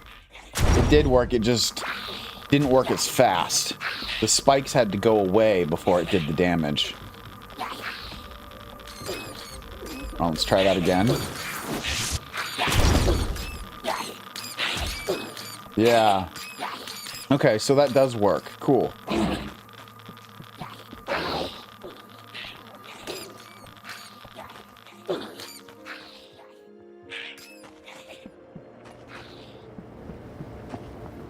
Do I know if they will aggro to really far away mobs? It depends on the mob.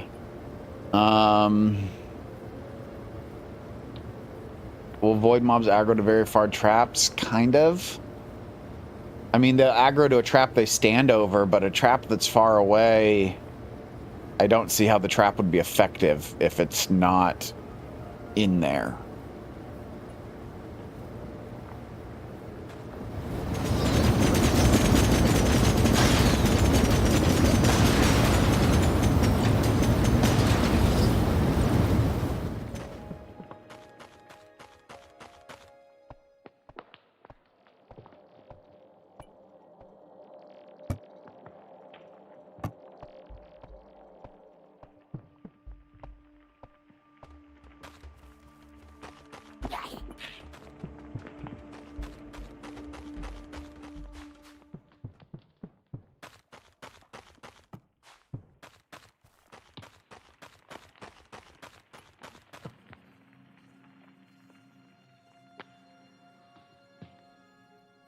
They will aggro over fences, though. That I do know. So if there's an orange slime sitting in the middle of the void farm and it's fenced in, that won't stop the void mobs from attacking it. In fact, for the player, the void mobs see through walls. So if, like, there were actually, I think they fixed this. That might have been a bug. But there was a time when I was first doing my void farm testing, and I was standing like a few tiles away, but I was staying nearby, and I think my turrets were creating the initial aggro, but because they were in aggressive mode and they were searching for a target, even though I was on the other side of a wall, they were still aggroing on me.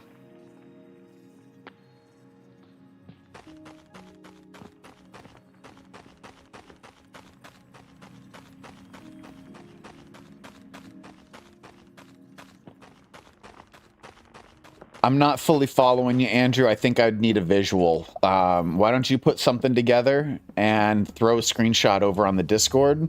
And that would probably help me understand better. Because right now, based on what I tested with those turrets versus what I know about how those mobs aggro, I don't see a way to make it work.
All right, let's go deal with the cattle farm.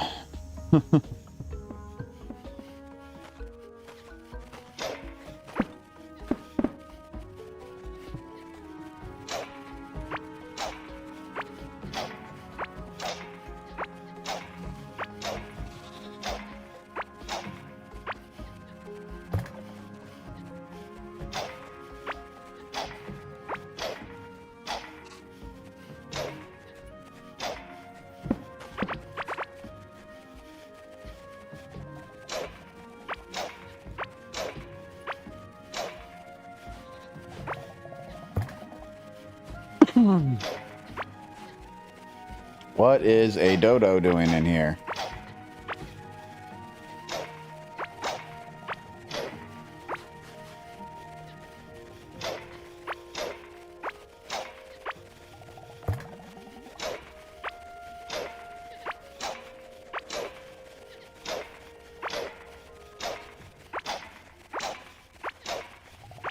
All right, I think that's enough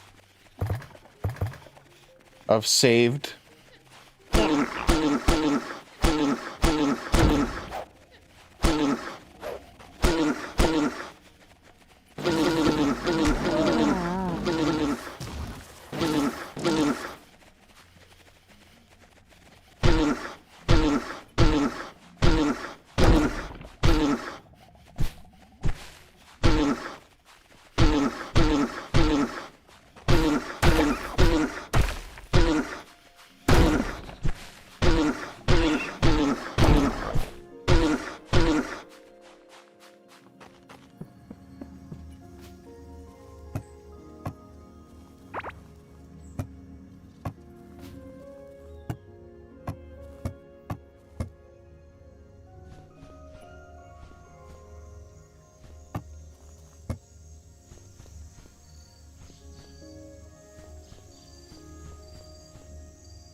Why are we murdering?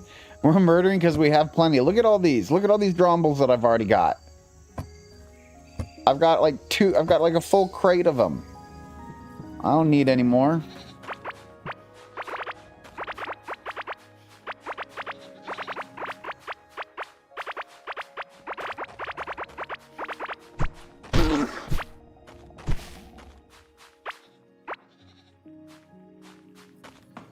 All right. Those are all ducks. Roly-polies. Kelp. All right.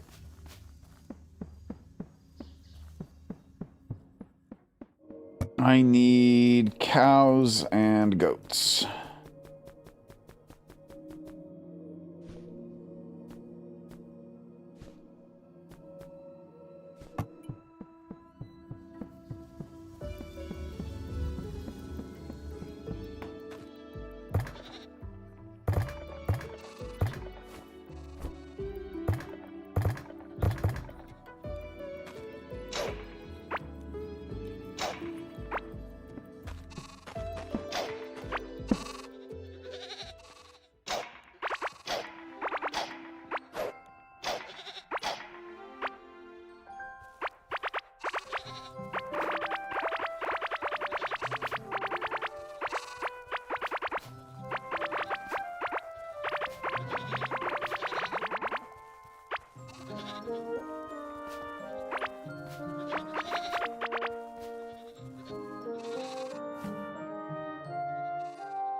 All right. Call the rest.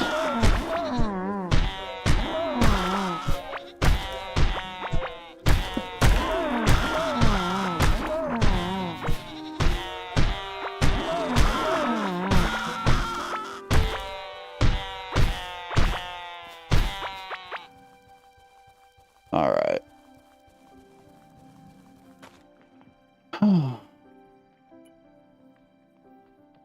Dude, thanks for all the tutorials. Oh, no problem, Color. Thank you so much. I appreciate you watching them. All right, now I already have plenty of kelpals saved, and I've got plenty of dodos and stroly-polies saved, so culling.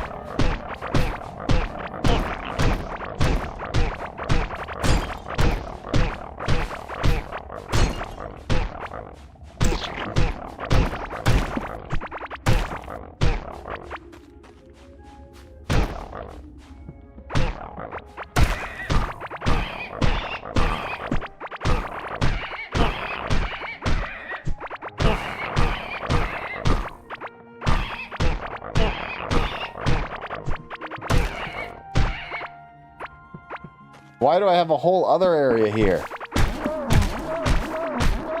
I don't remember building 2 of these.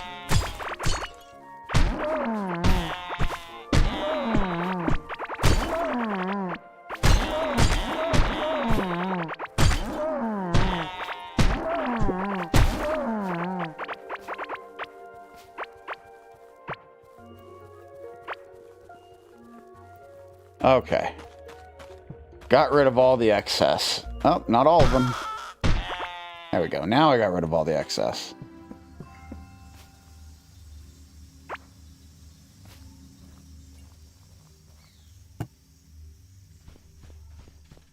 All the ones I saved go in here for right now.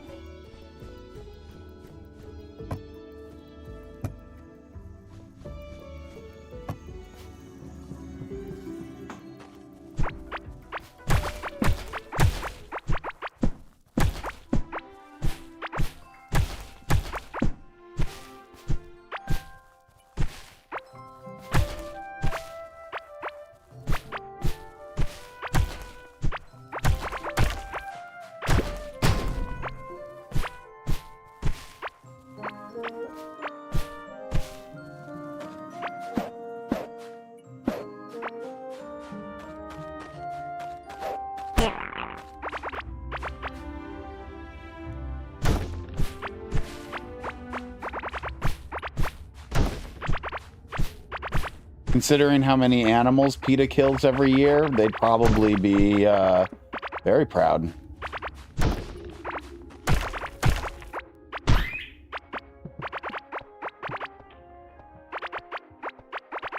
For being an organization that preaches the ethical treatment of animals, they're probably one of the largest organizations that murders animals in the world.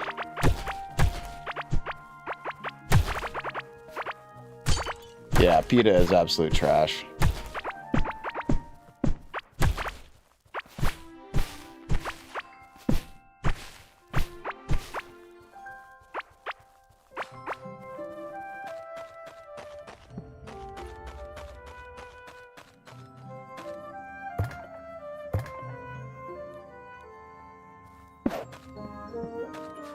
All right, I want to rethink this whole farm area here. So let's also get rid of most of the land mass.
Okay.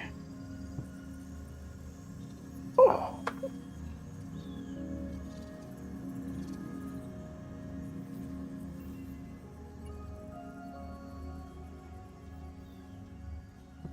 Yeah, Lemonhead, I'm redoing their pens.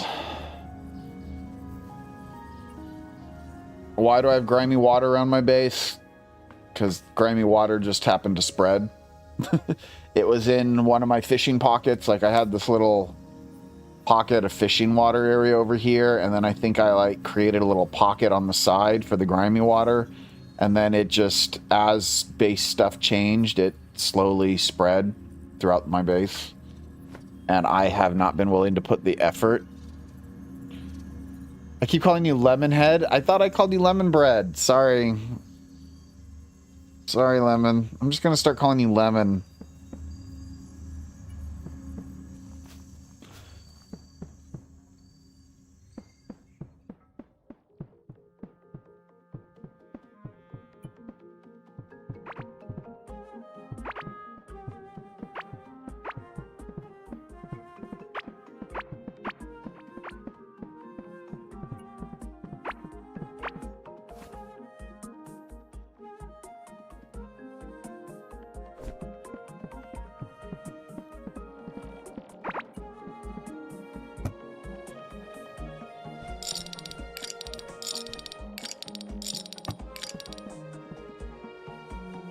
Heck yeah, you can draw some art for me. That'd be awesome.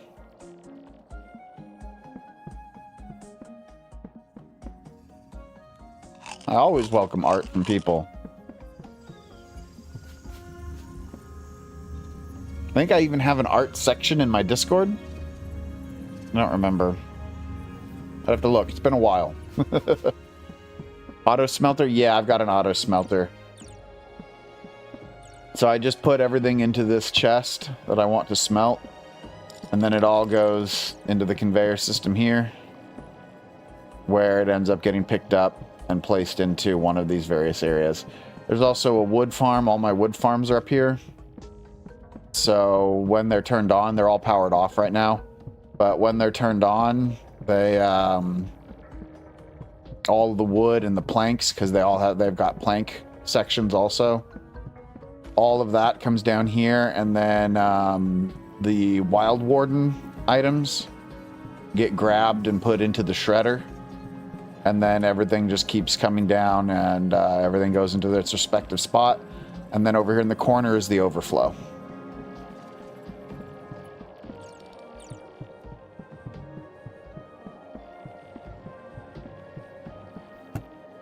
Where all the seeds are, and then usually the materials from the Wild Warden armor that I've shredded up end up in here too. Although also sometimes planks and wood and other stuff that normally would be picked up by the item collectors ends up in here too, just because the item collectors are on a timer. So sometimes items can move through their space before they know exactly before their timer ticks. So sometimes items get passed.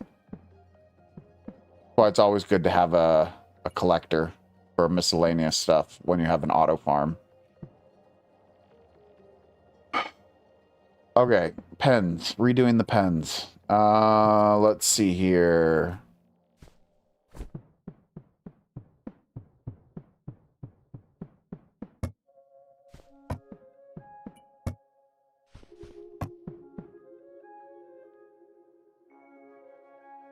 We'll start with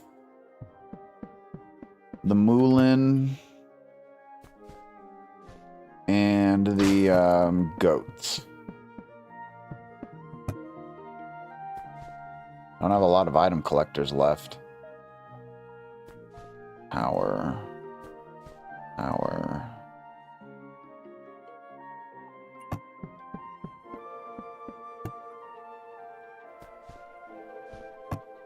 Feed.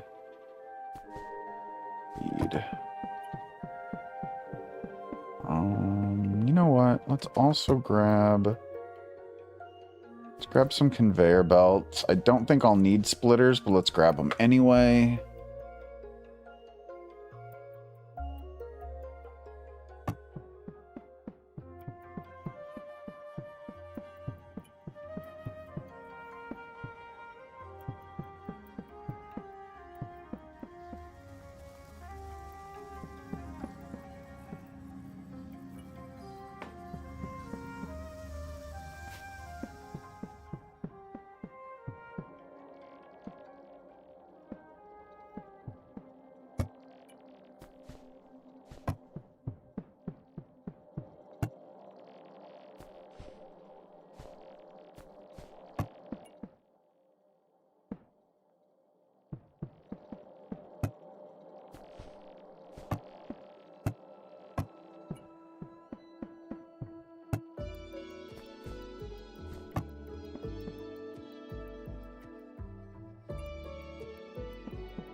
Okay. Be right back, y'all. Give me, I think I'm going to take a quick 5-minute break.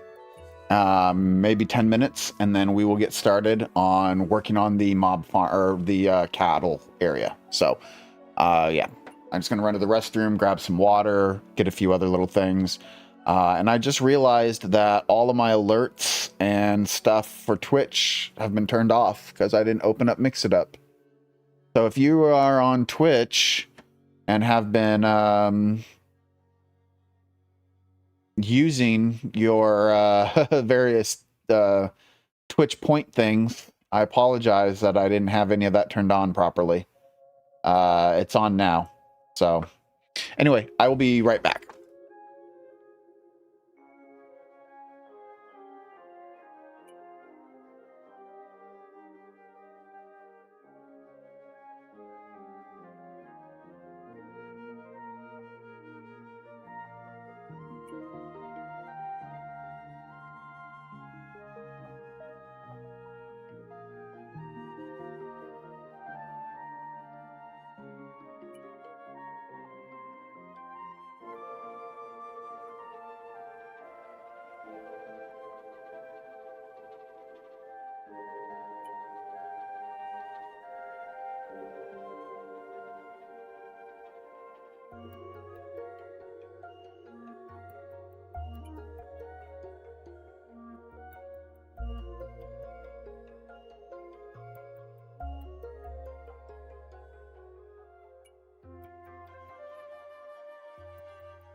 Actually, thank you for that reminder real quick. I'm going to go back to the mob farm area, and I'm going to just hang out there while I'm AFK.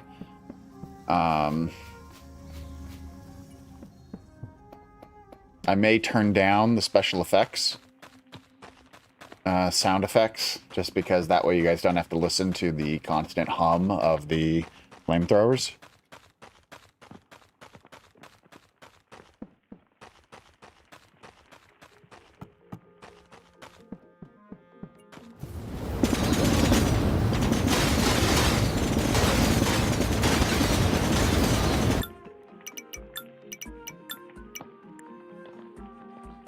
I'm just going to leave that off for right now so you guys aren't having to constantly deal with it. But yeah, I'll be right back.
Helps if I turn my microphone back on. How's it going?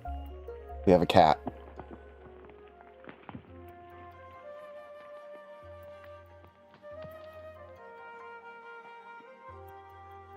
We'll see how long she stays.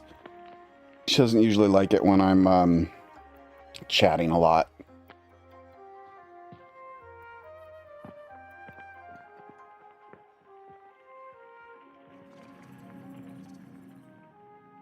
I apparently move too much when I talk.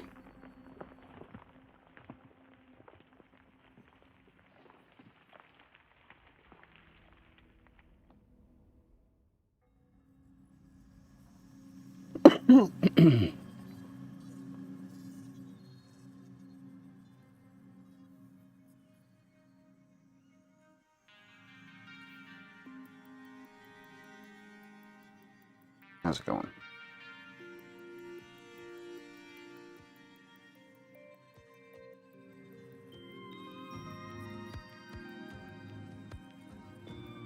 Okay, so I want to give them space enough to roam.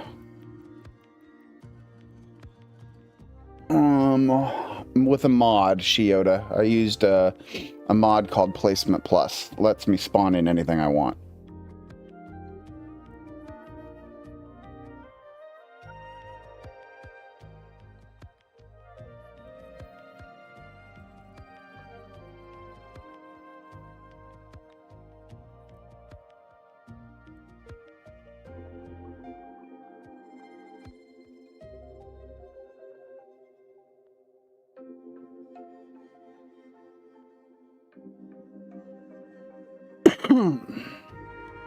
Actually,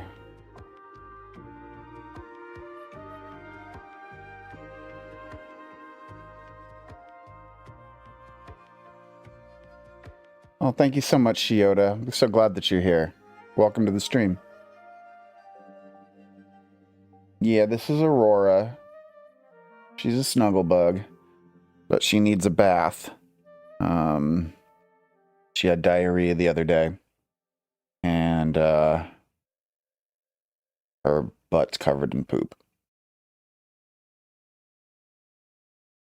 We cleaned it as best we could, but she still needs a bath.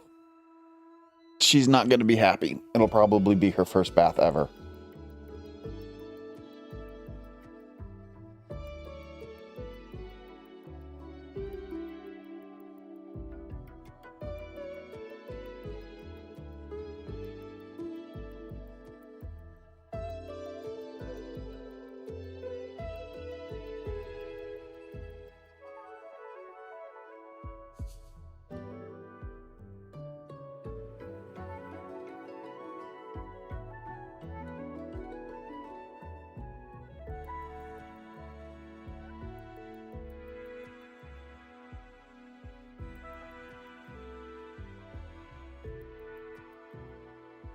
Needless to say, I'm also not too thrilled by the fact that she's decided to lay on me also.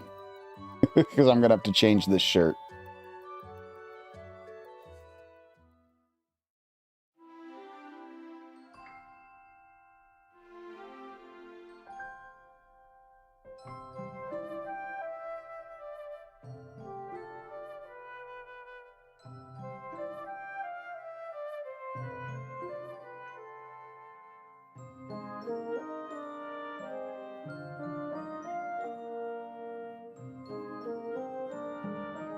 That's right.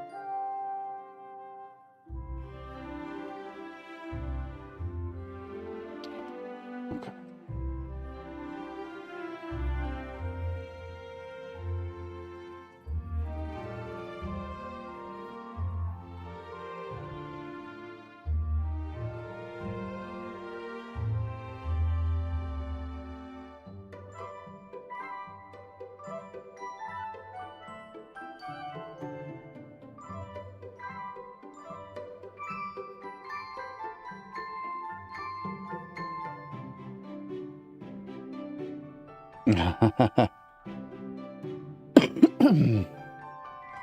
Yeah, I had one cat for a long time.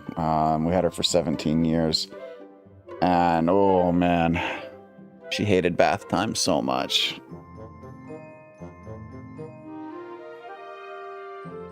Claws, sweetheart. Claws. Yeah, I know. You want me to cuddle you, but if I cuddle you, that means I'm putting my hand on your butt. And I'm not going to do that right now. I love you, but I don't love you that much.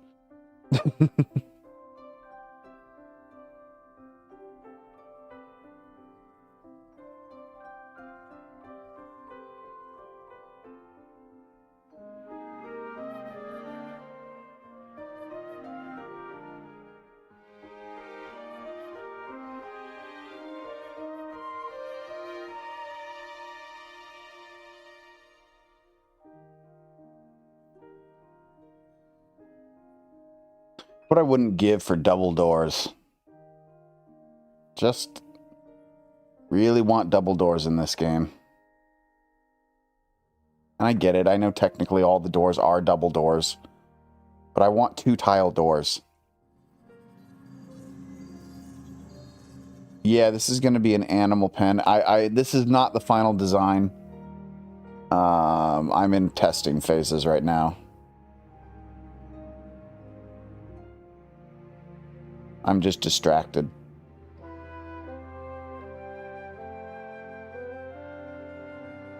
I need some more item collectors.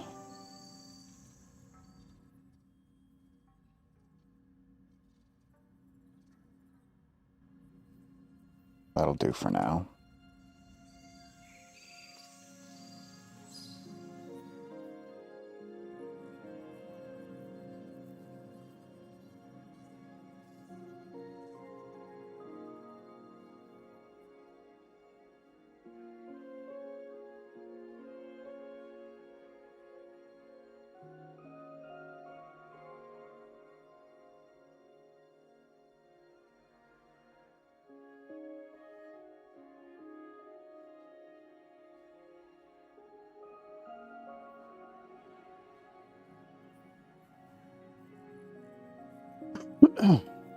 Right, I need to think about this. Oh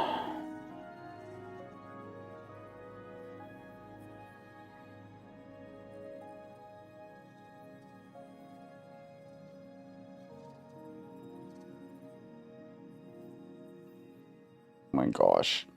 You're such a snuggle bunny. Gotta pull back a little. My camera can't quite see her. She's right at the edge of the camera. Say hi to everybody. Hi, internet. She's like, I am not amused.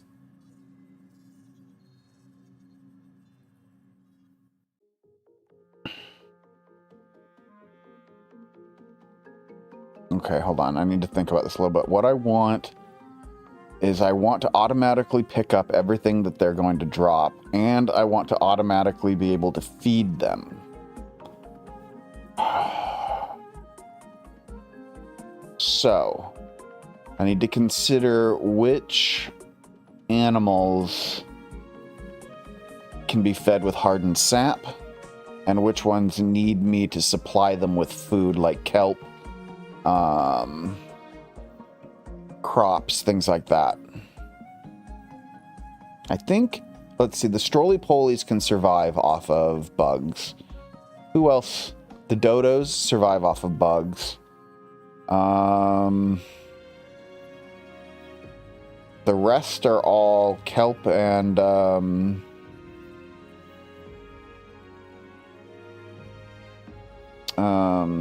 kelp and crops, I think.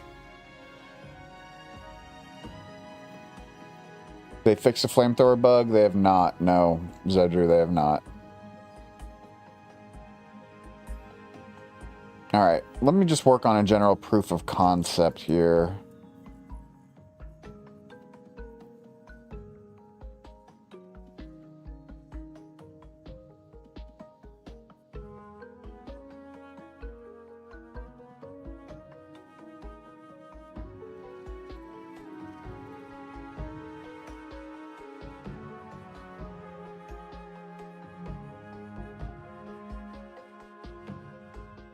What does this cover? Covers that. So if I have it here too.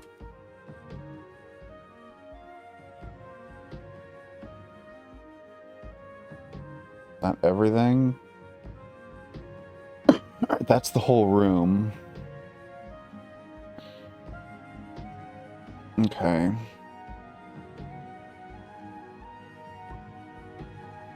So then I need to add conveyor system that moves the crops, or moves all the items into a single spot. That's simple enough.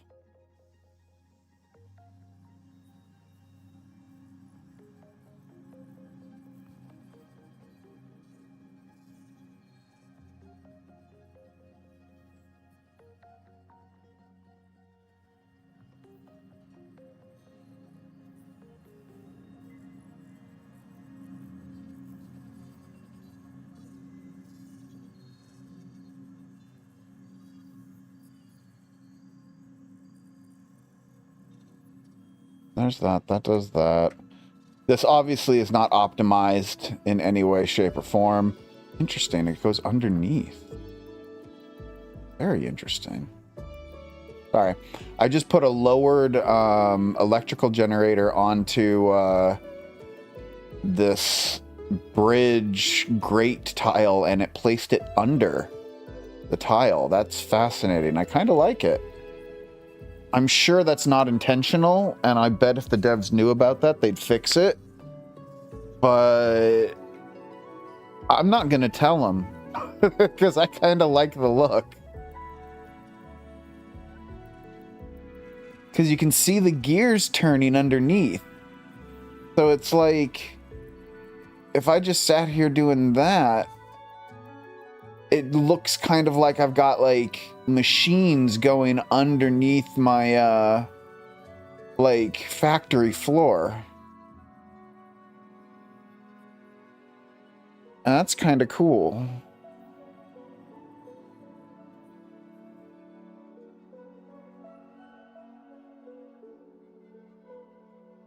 Sorry, I really like it, so I'm just going to go ahead and do it.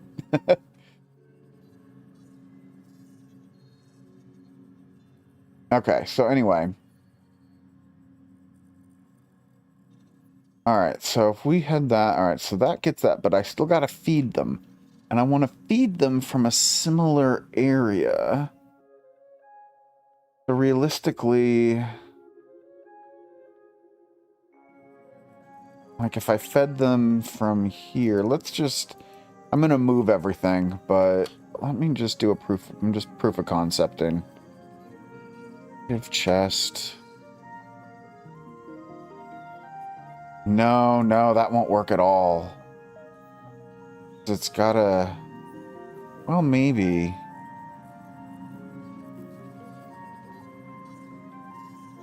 Let's see here.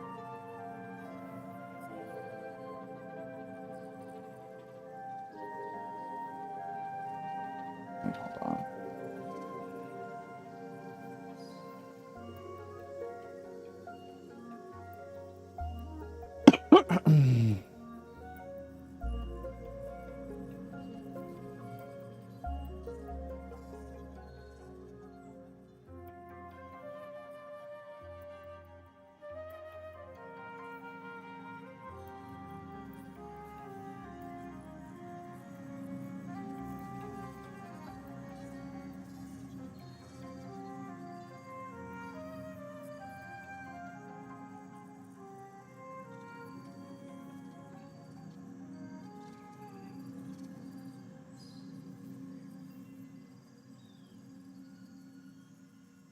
It, that turns it, that puts it here, so actually I can just go straight there.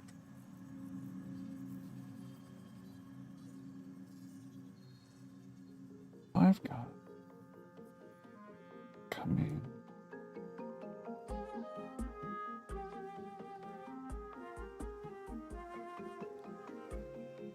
It comes.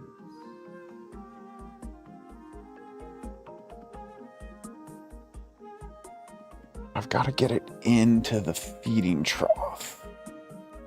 So...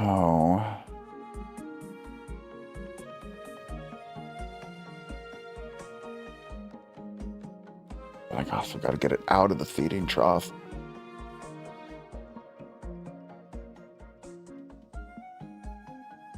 Okay.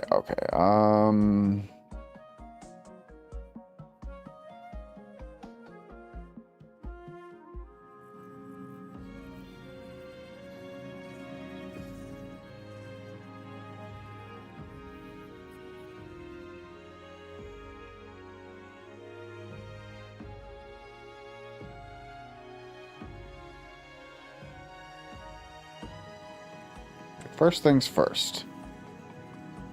Put that back. Put this back. And let's go ahead and move all of this.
Yeah, Lemon Bread, you can message me on Discord. I won't check it till after the stream, though, just as an FYI.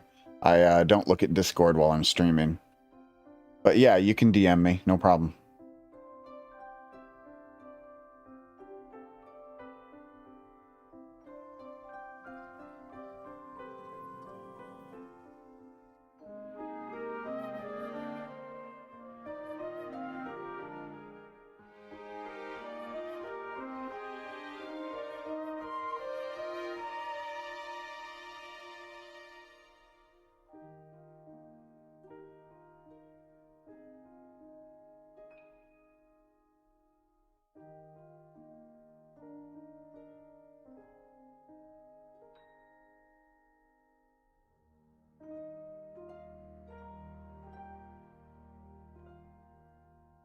Such a waste of resources to use lower generators. They're so expensive. Anyway, sorry.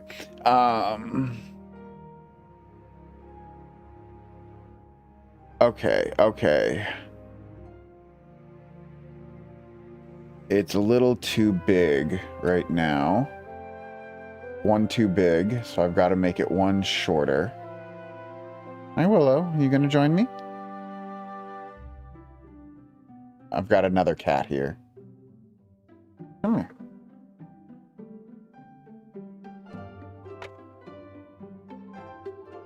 Hang out with me.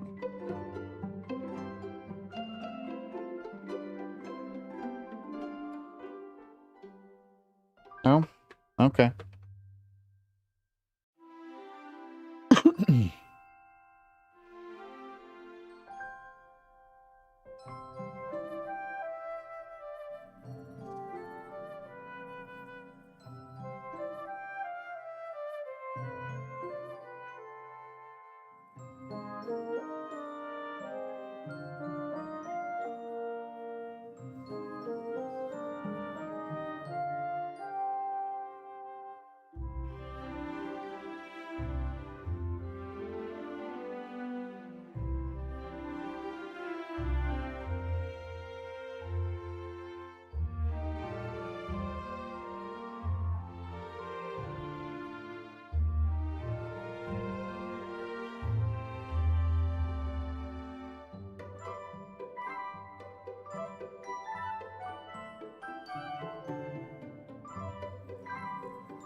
It almost seems silly.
I'm looking at your idea.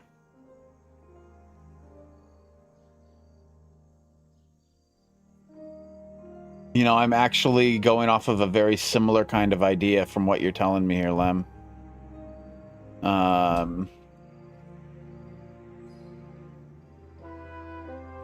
Maybe, like, except in this case, I've got, like, the idea I'm running with.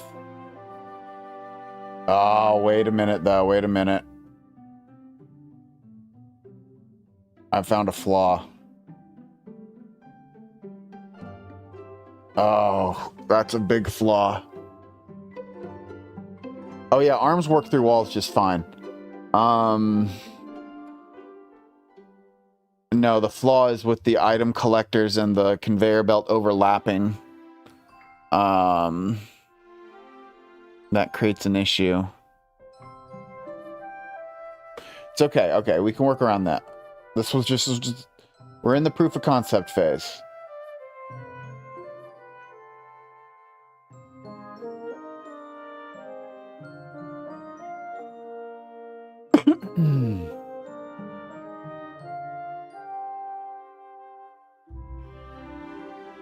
Okay, let's make it a little easier to see while we're here, right?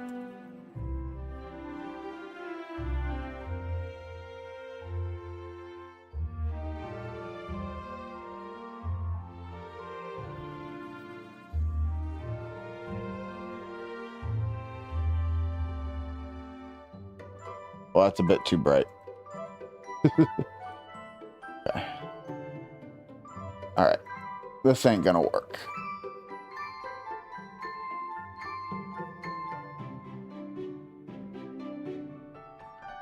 Hey, Purple Unicorn, I am working on an automated cattle farm, basically, where I want to auto feed them, and I want to automatically pick everything up.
Hey, Jonah Bruzy, thank you so much for the Twitch follow.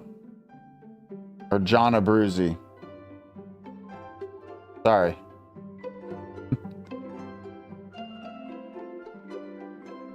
Okay, let's think about this. I could use the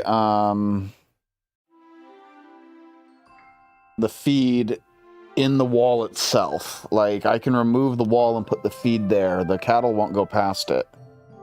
So that could work. That could help. I think that might help. Let's break those. Give me that back. I put that there.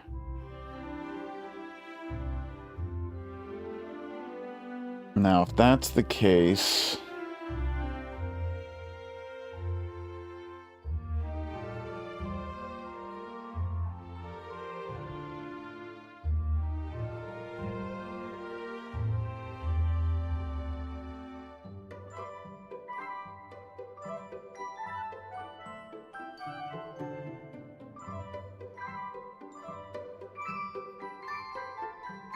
Let's see here.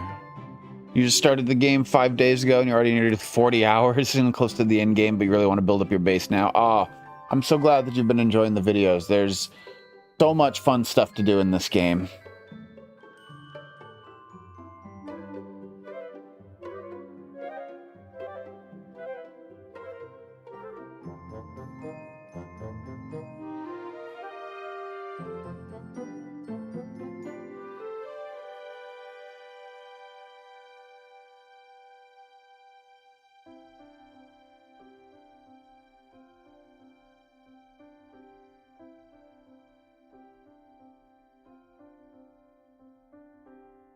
I mean, that would work. It's very simple, but it would work. So I could basically just do this. Oh, wait.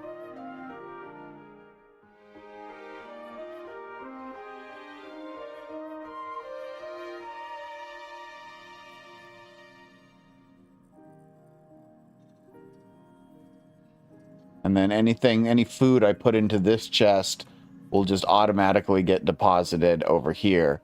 And that way I don't have to, you know, walk over here.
I mean, that is probably the simplest design.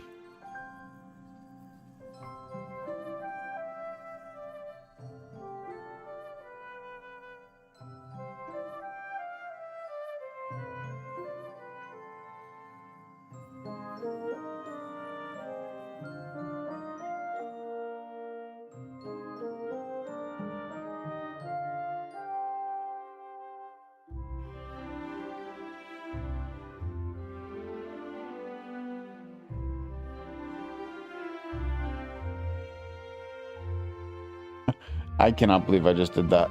I literally just hit spacebar like I could jump over this this feeding trough. Like as if my character could actually jump in this game.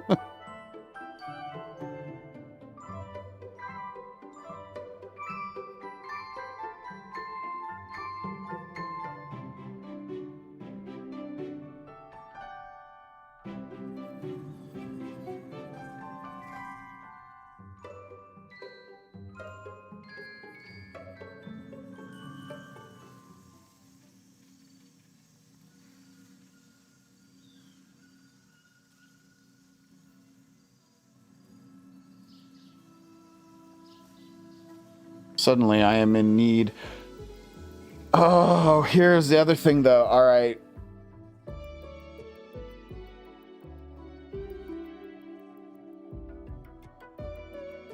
No, that'll still work. That'll still work. Okay. So I'm trying to think of scaling it up because I'm going to add more farms going down on that side. I'm going to add some farms on the left too. But I want to make sure that I basically can just have, yeah, I can just have this conveyor belt just keep going. And then I can continue to just daisy chain all the way up to here. That would work.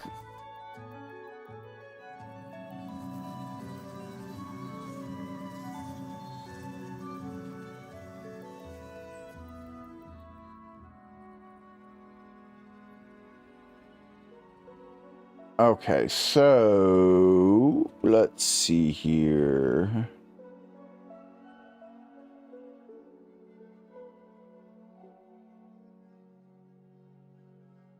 We need a couple decorations. A lot of my decorative items are in other spots right now since I'm still doing other construction jobs.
That's going to be annoying.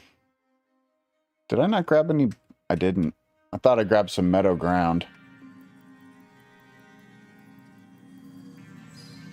Or not meadow ground, but the meadow reed floor tiles. But I guess I didn't.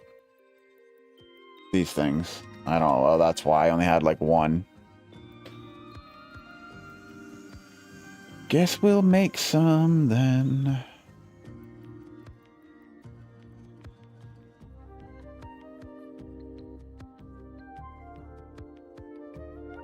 Don't think I need that many, but whatever.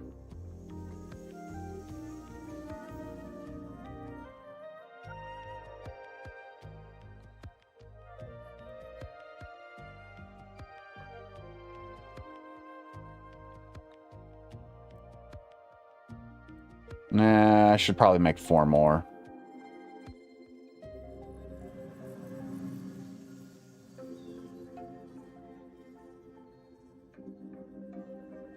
And of course I got 5. Of course I did.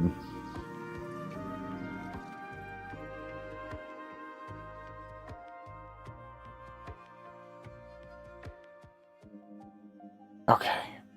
And then a couple of drinking areas.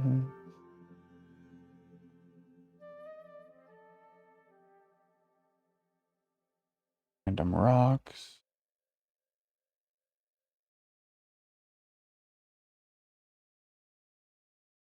Tree.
Okay.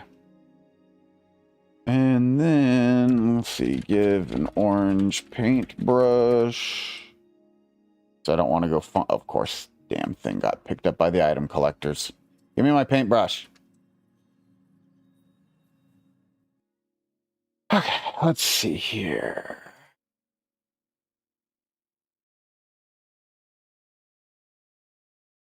Remember pink. Pink looks good. Yellow blends in a bit too much.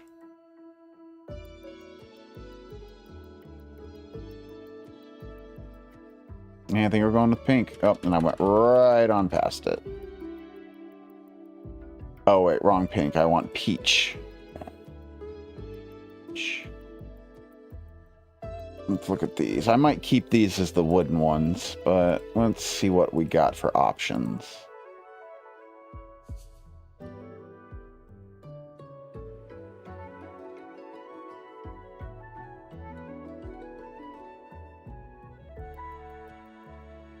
Actually, the peach one's pretty nice.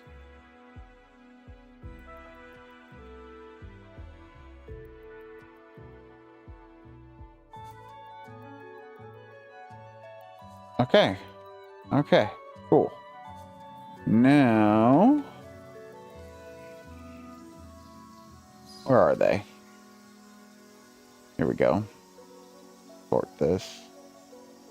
And let's make sure we grab.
Okay. I think that works. That's not bad. It's decorative. It gives them that free range feel. They can go crazy and it'll get insane, but I'll no longer have to deal with any of the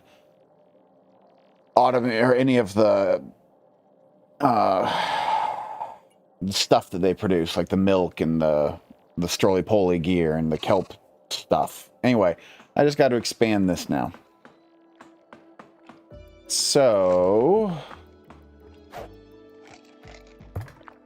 I think I need to start.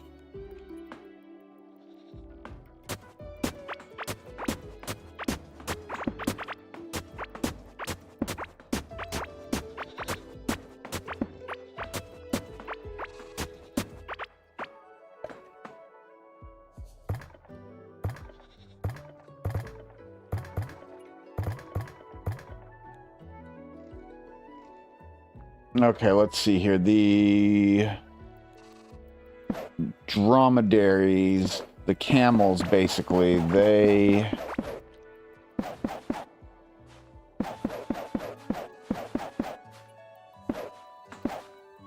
next. 1, 2.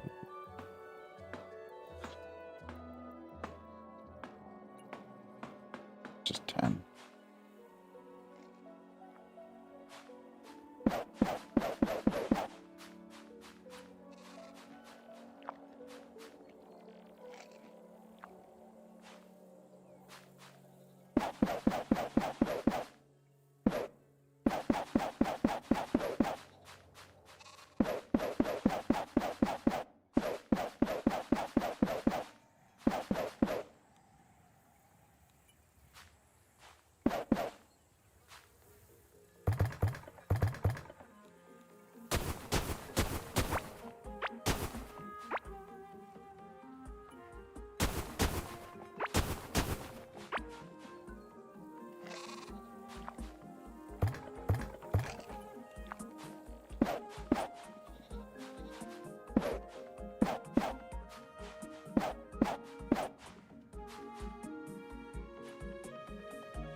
So you're wondering if there's any quick solution to drain an ocean? Oh man. You filled the void from which the core of the stone biome with water. Oh no. Oh, that sucks, man. I hate to say it, but the only way to fill that, to drain that ocean is to fill it. So I recommend dirt tiles because those are the easiest to put down and to pick up. They're plentiful and you can basically one-shot break them. Even with a shovel, and you're just gonna have to fill that whole thing in with dirt blocks and then dig it all back out again. That's all you can do.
I'm gonna need y'all to move.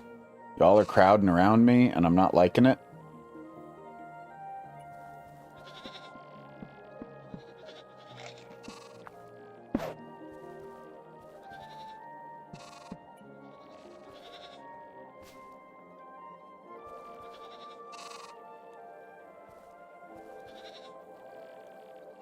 And now you're sleeping right where I need...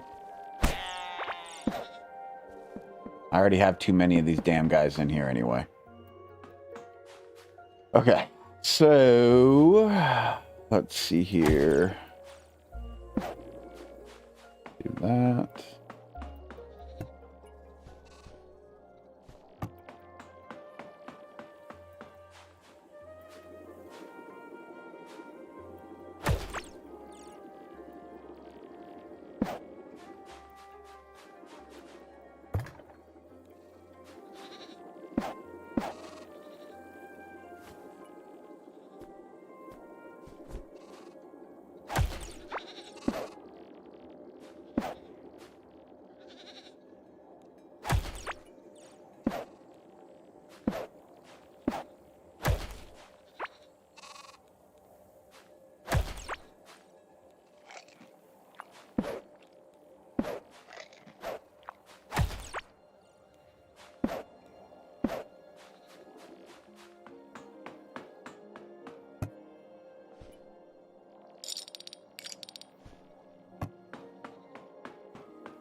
Does, for example, your cattle get too big, hinder mob farm? I don't think cattle will hinder a mob farm. Maybe if you let your mob, if you're the only way I can see that happening is if you let your mobs build up to a critical mass, because the more mobs there are on a tile, or like in a set of tiles, but it's mobs. Actually, now that I think about it, I think it's mobs of that type. You know, I'll double check with the dev, but I don't think the cattle interfere, because there's a diminishing returns on mob spawning if there's too many mobs in the area, and the counter checks that when it performs its respawn test. But I'm pretty sure it's only affected by mobs of the same type. So I have to double check though. So if it is only mobs of the same type, then cattle have absolutely no effect on mob farming. If it isn't mobs of the same type, if it's any mob, then yeah, eventually more and more will build up, and it'll reach a point where where mobs will stop spawning in your farm. And you'll have to then clear out some of your cattle.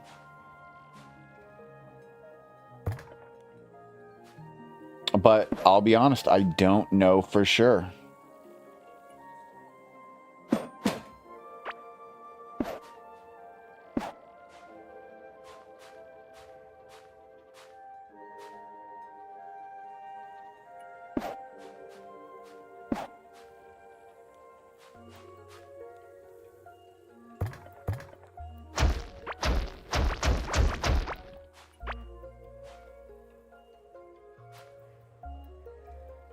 Okay, hold on.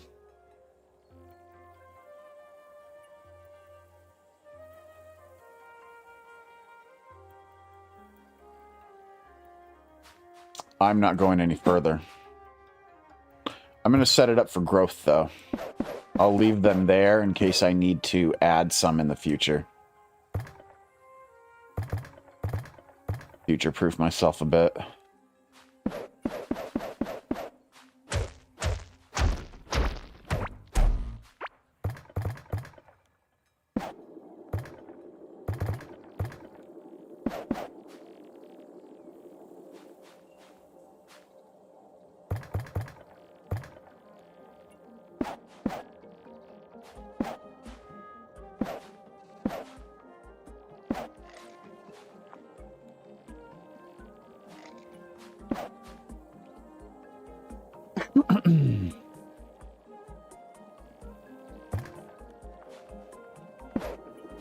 Thank you so much for the kind words, King Cobra. I appreciate it.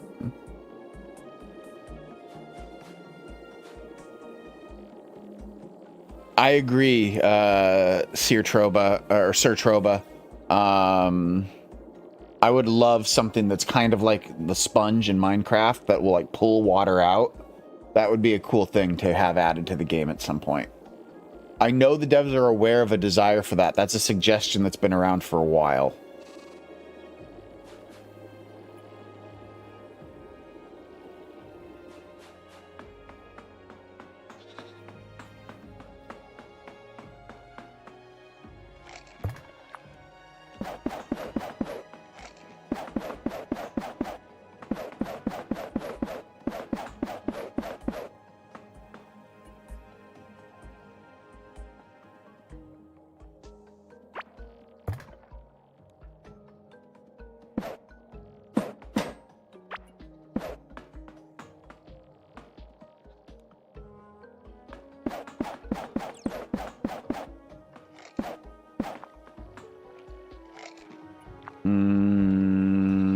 I've discovered a flaw.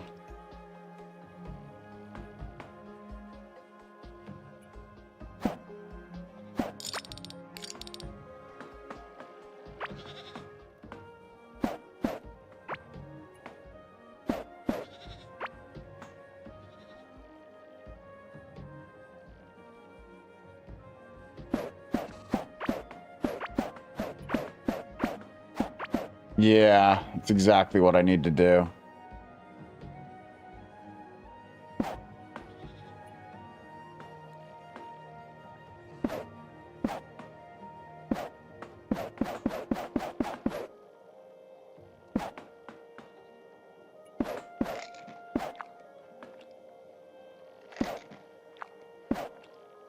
There we go. Splitter on the crop line. That guarantees that I get an even amount to both of them. Cool.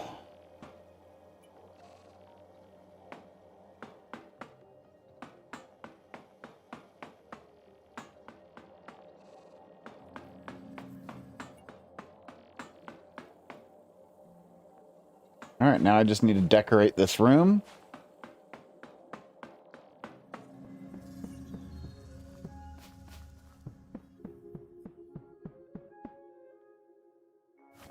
I'm gonna keep, let's keep that decoration and that decoration. I don't want these to accidentally get snatched up.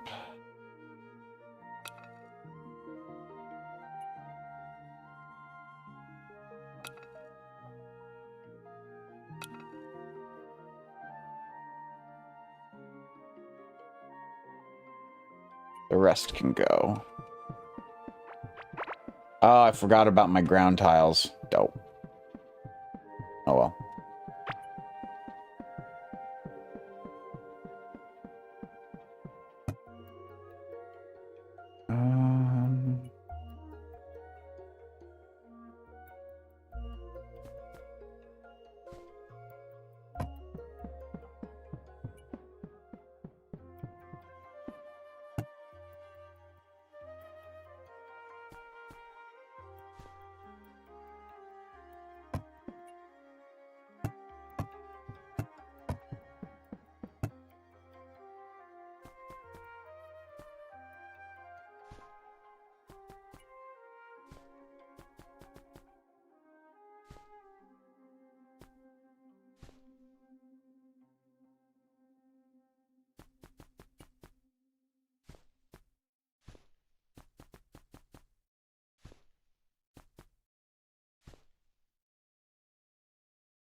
Okay, let's see.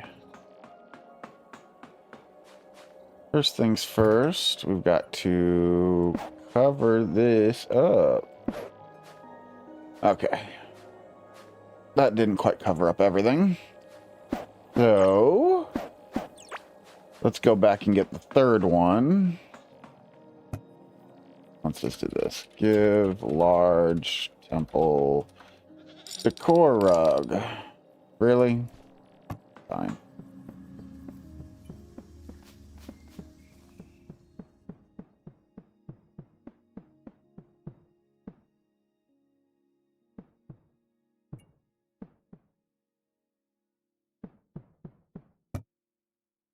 Gonna grab the third one because we can, and then I'm also gonna grab where are my rugs? I think I have to make rugs. I don't have a lot of rugs that I have stored.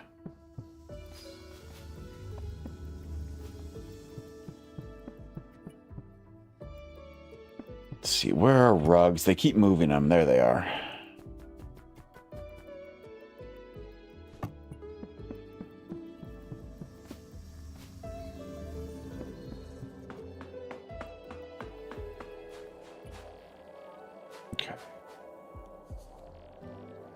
Now, I want to try something I've never tried before. First, let's see here. We'll put that there.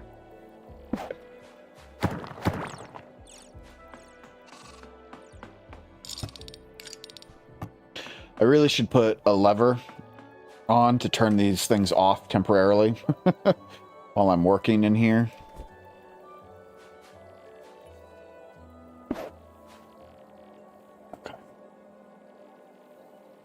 And does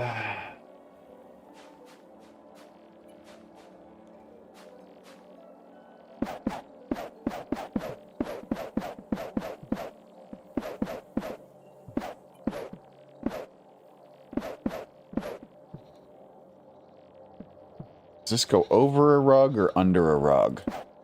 Goes over. Oh, awesome.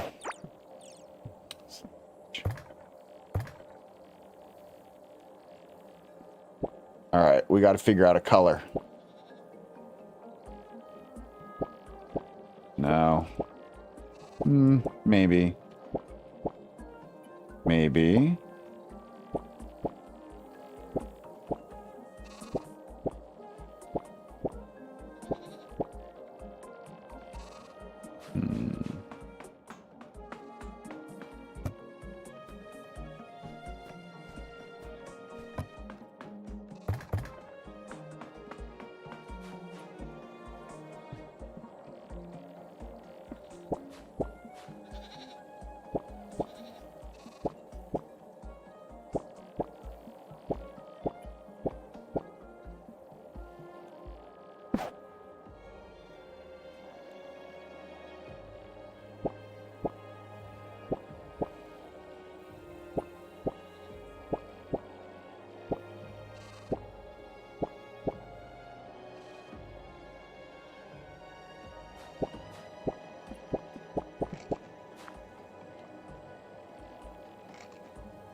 Let's keep trying other colors.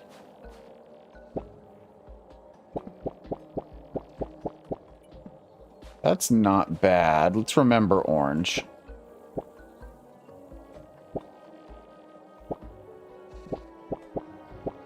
Why is gray always the best?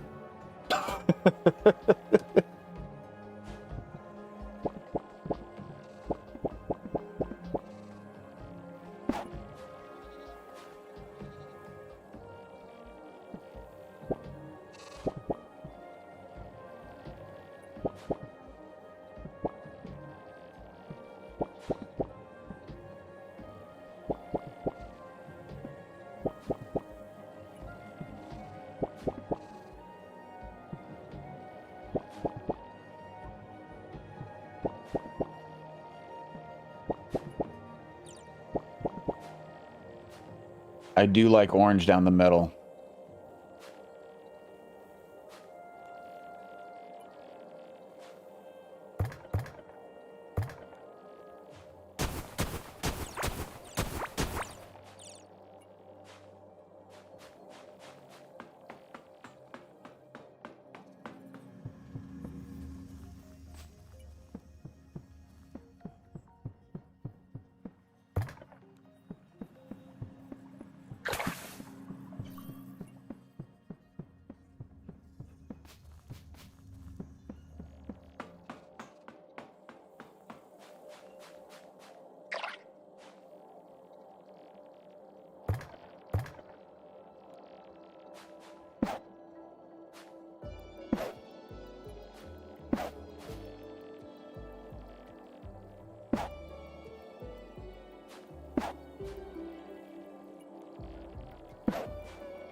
Oh, that's big.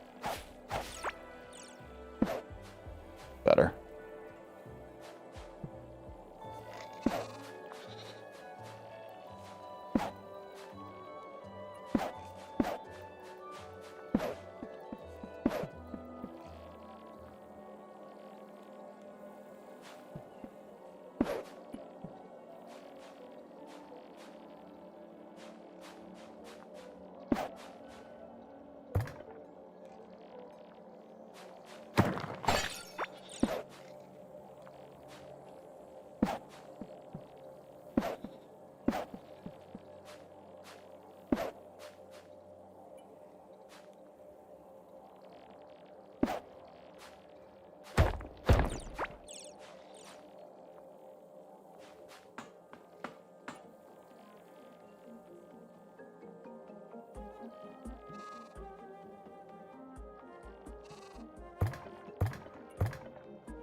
Okay. Let's bring out the camels. A lot of camels.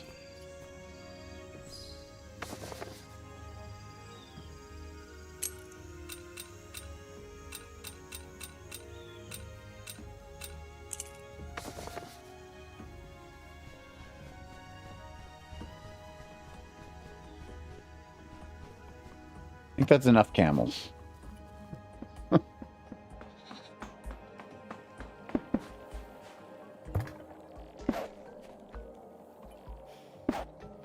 Let's be real. I already technically have a camel farm with my void farm.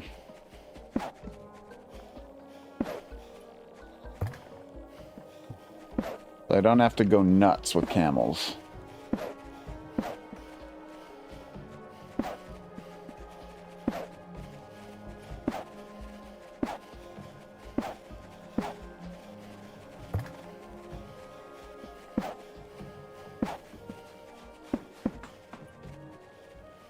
Okay, that's 2 down. I just need to do Kelpal, and then I need to do a Dodos and Stroly-Polies. Oh, the Kelpal. They need to go on the same side.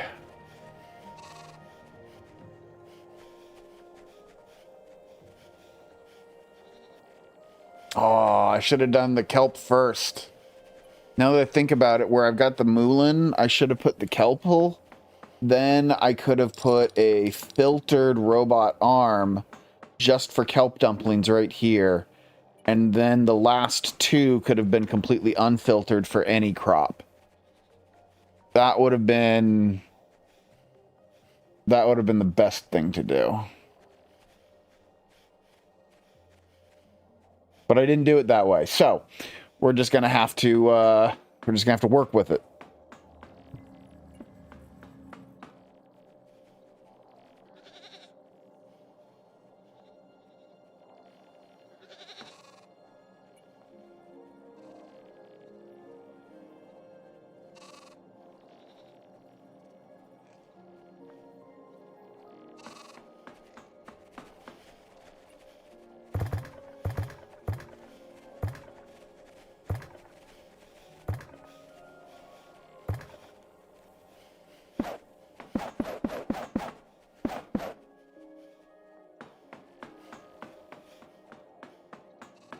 I could theoretically put the Kelpal on the left-hand side and just have a separate system that's just for them. I could do it that way.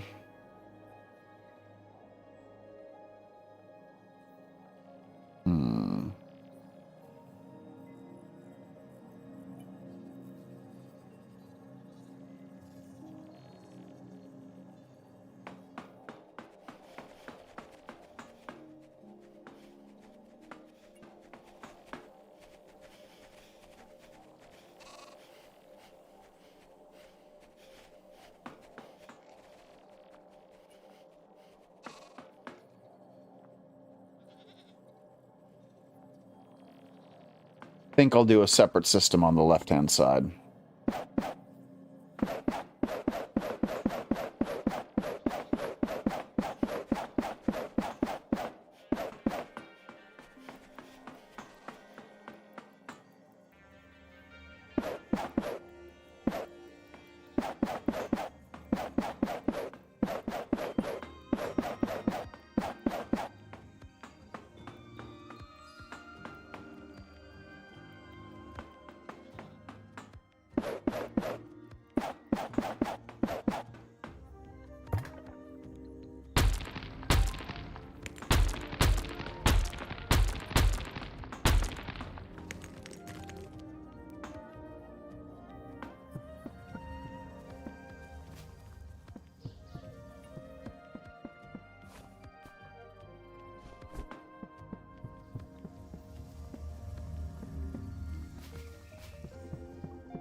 I've already got one.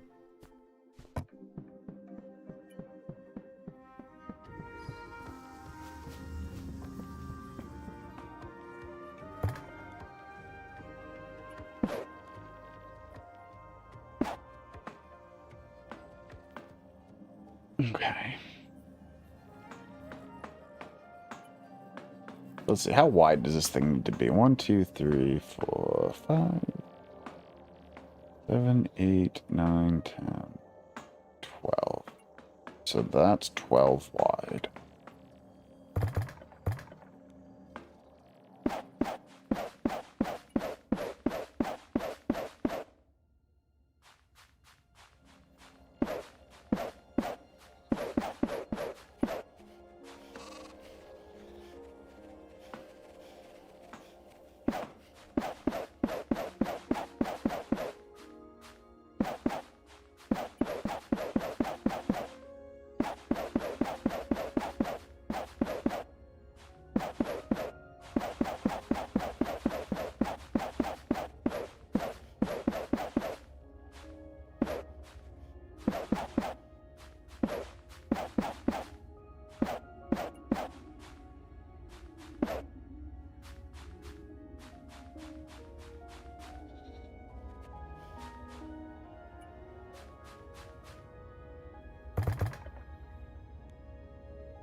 Are you talking about the grate area up here?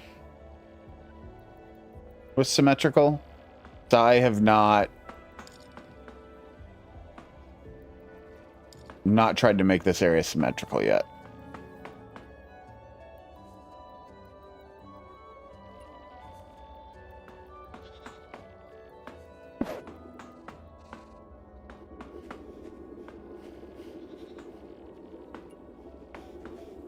Although, why is this?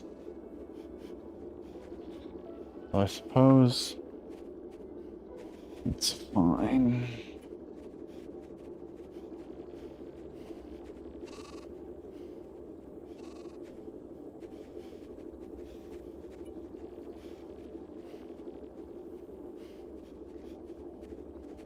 Circle above looks to be on a 1 block wide center. The circle above?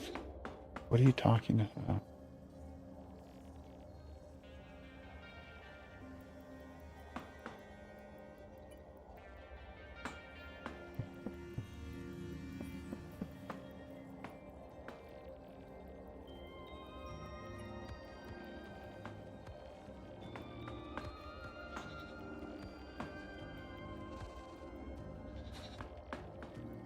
Are you asking if I'm trying to make this entire region down here line up symmetrically with this region up here? Because if that's what you're saying, I'm not trying to make them line up symmetrically.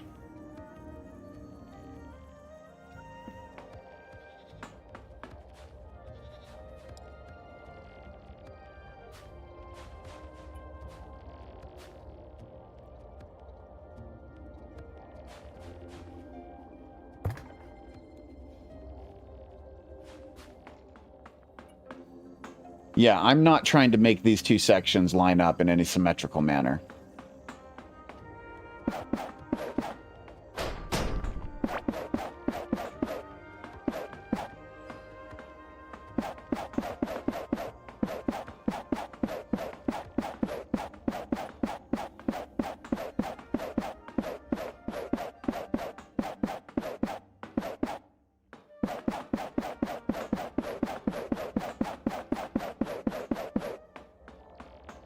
No, I understand. If I was, you're right. I would want to bring this whole thing in 1 block and only have this be 1 wide. Then yes, this whole thing would be lining up symmetrically.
Oh yeah, woven mat. That's a good idea.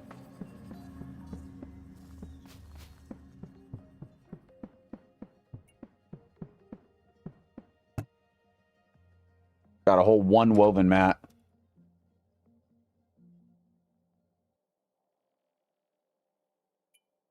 There, now I got a few.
Okay. Last but not least, strolley-polies and dodos.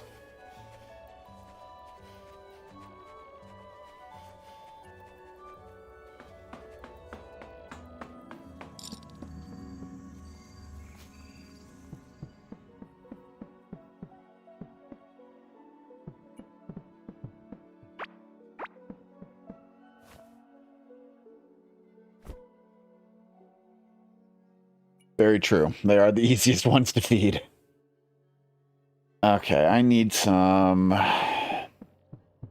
stone ground. Let's grab some dark stone too, just for variety.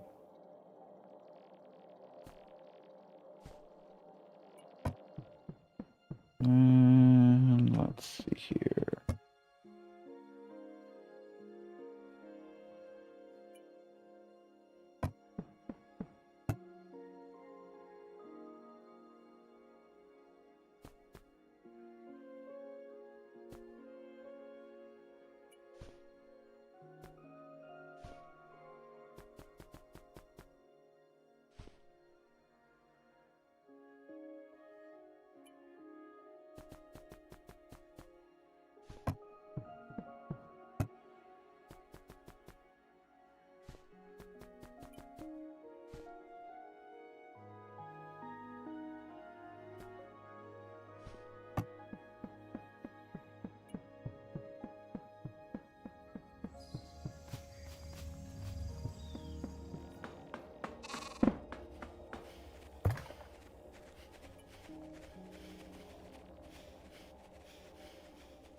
Okay, something to cover up the wires with. Something that's thematically appropriate. Let's get some of those broken caveling tiles. Scatter those around in the area.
And let's throw in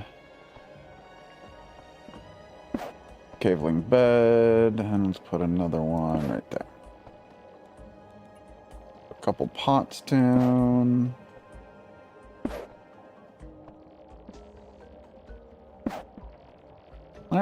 think that's good. Let's put a crate.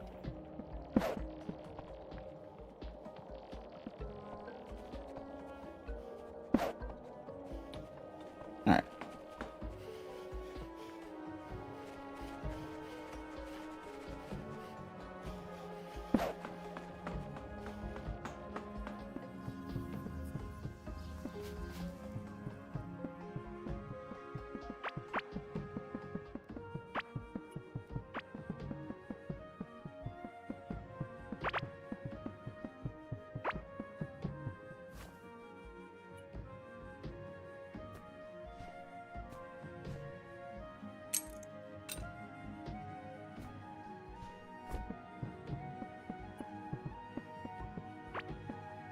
Okay, mobs. Now I gotta put the cattle back.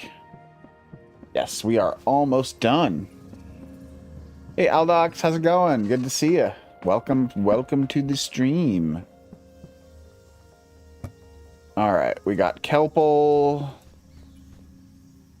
So many of them.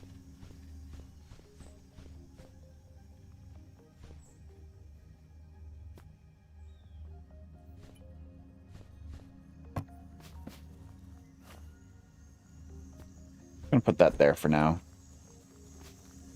And then let's see here. Let's do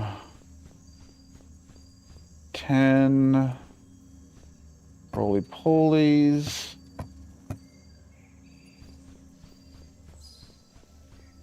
And dodos.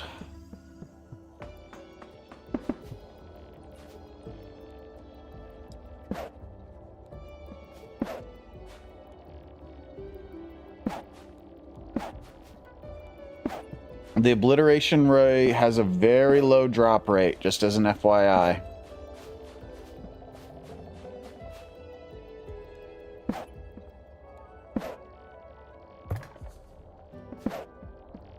You know what? This farm's getting a bit full. I think I'm just going to leave it at that amount. That's enough.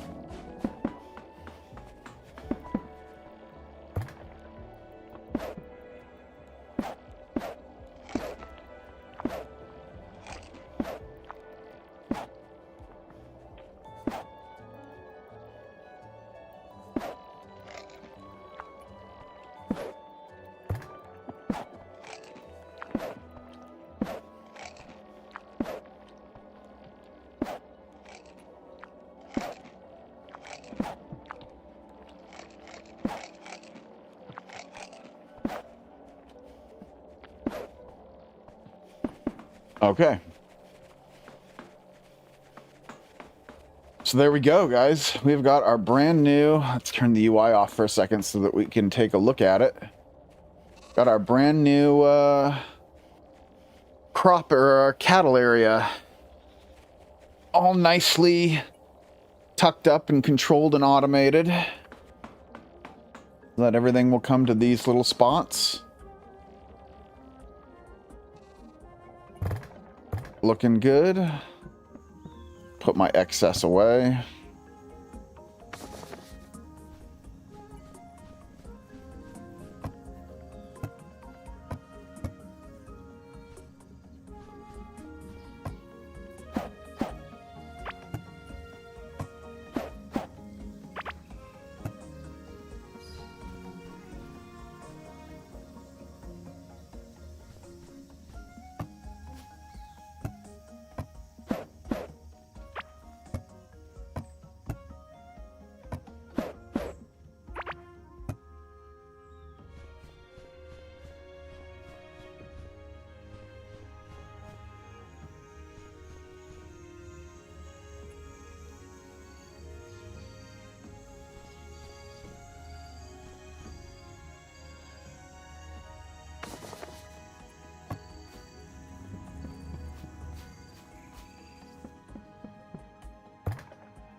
But real quick, I'm going to go over to this mob farm of mine.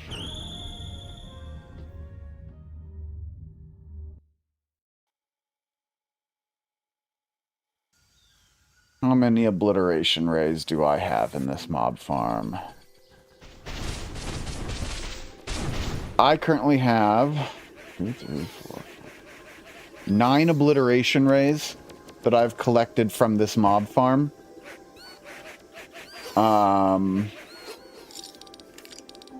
This is the size of the mob farm. It's bigger than Gorm's Track. And like all these other ones, these are all full. Very full. And have been cycling through getting destroyed for a long, long time. Like, here's everything currently collected by this thing from a standpoint. I've collected hundreds of gems off of this thing so far. And over 12,000 scrap parts. And in that amount of time, I have gotten 9 obliteration rays. So the mob farm can get it. It absolutely will get you the obliteration ray. It's just, it's a very low drop rate.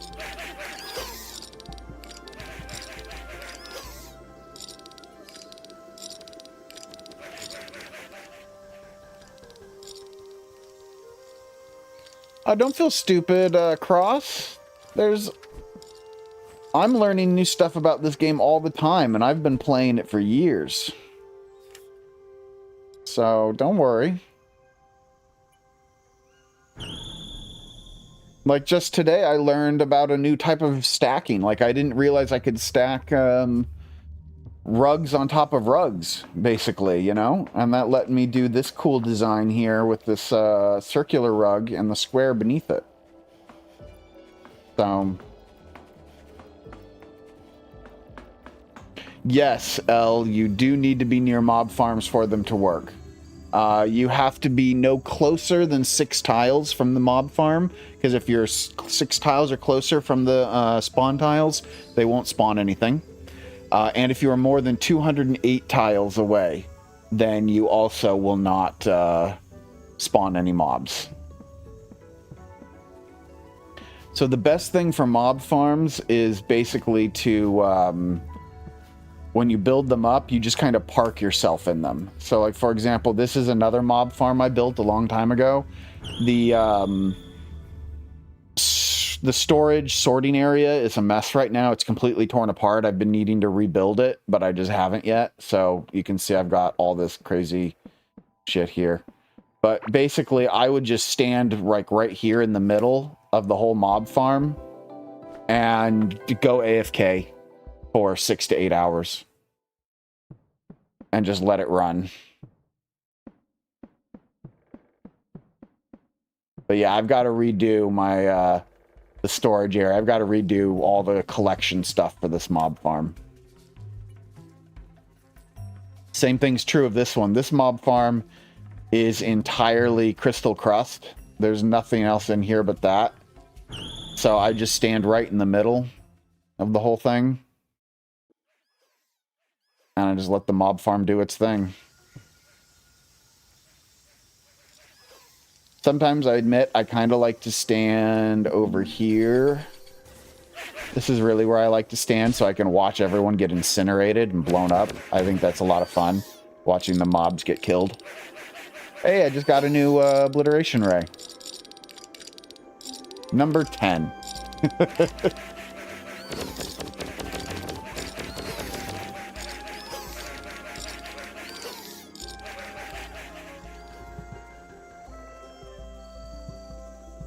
I've also got so much extra space in this farm because each one of these little green areas I'm like not using. There's nothing happening there. So, so I've got this crop farm also that I've got running. And I just have running over here. It hasn't run very long. That hasn't produced much. But yeah, little crop farm.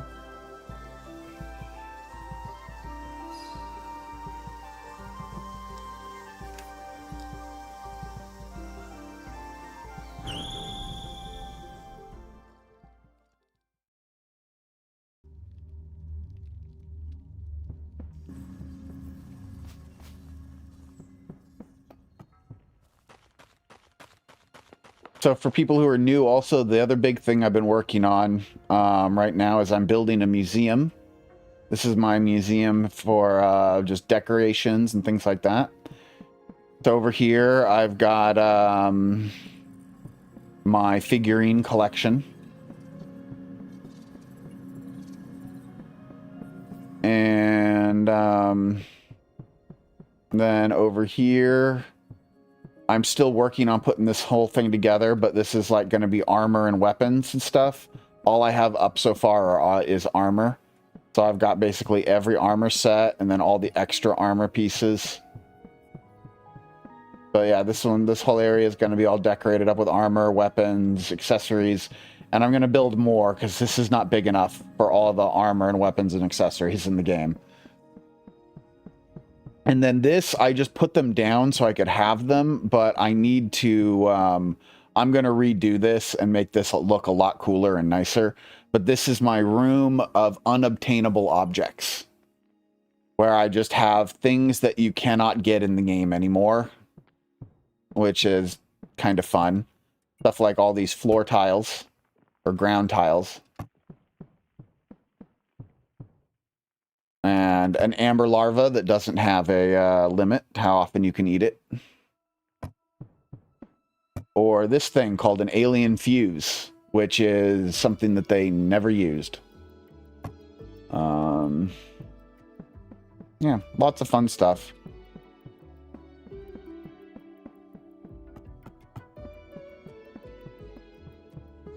I'm also going to decorate it. I'm going to add a lot more things to it.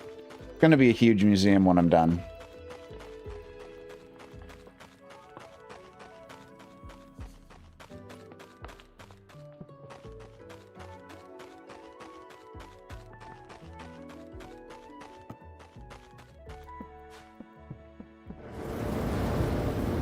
Oh, man. Yeah, this has definitely helped, because look at this. Look at how many of them are here. I've never seen the farm that packed before. So, yeah, it's, mold ground absolutely works. I'm going to have to make a new automaton video already to showcase some of this new stuff. I think I'm going to make, like, an advanced automaton video that just rebuilds this bigger one.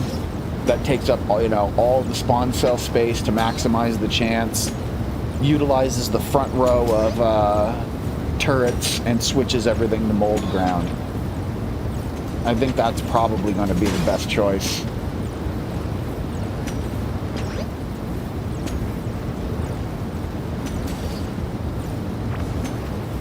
Okay, well, this is now full. So let's pull all this out.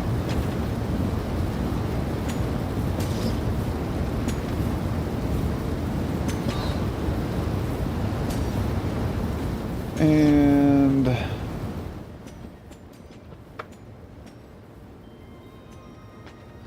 you know what? I need a waypoint.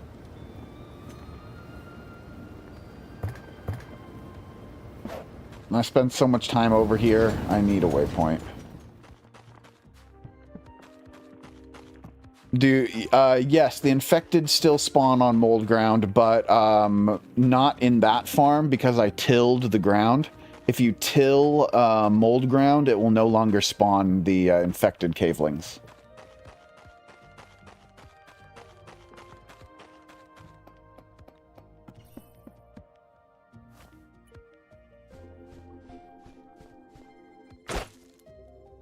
I probably should build an auto, like, recycling system for all of these items. That's probably maybe one of my next little projects for that little mob farm, is building an auto recycling setup so that I can just pull all this stuff out.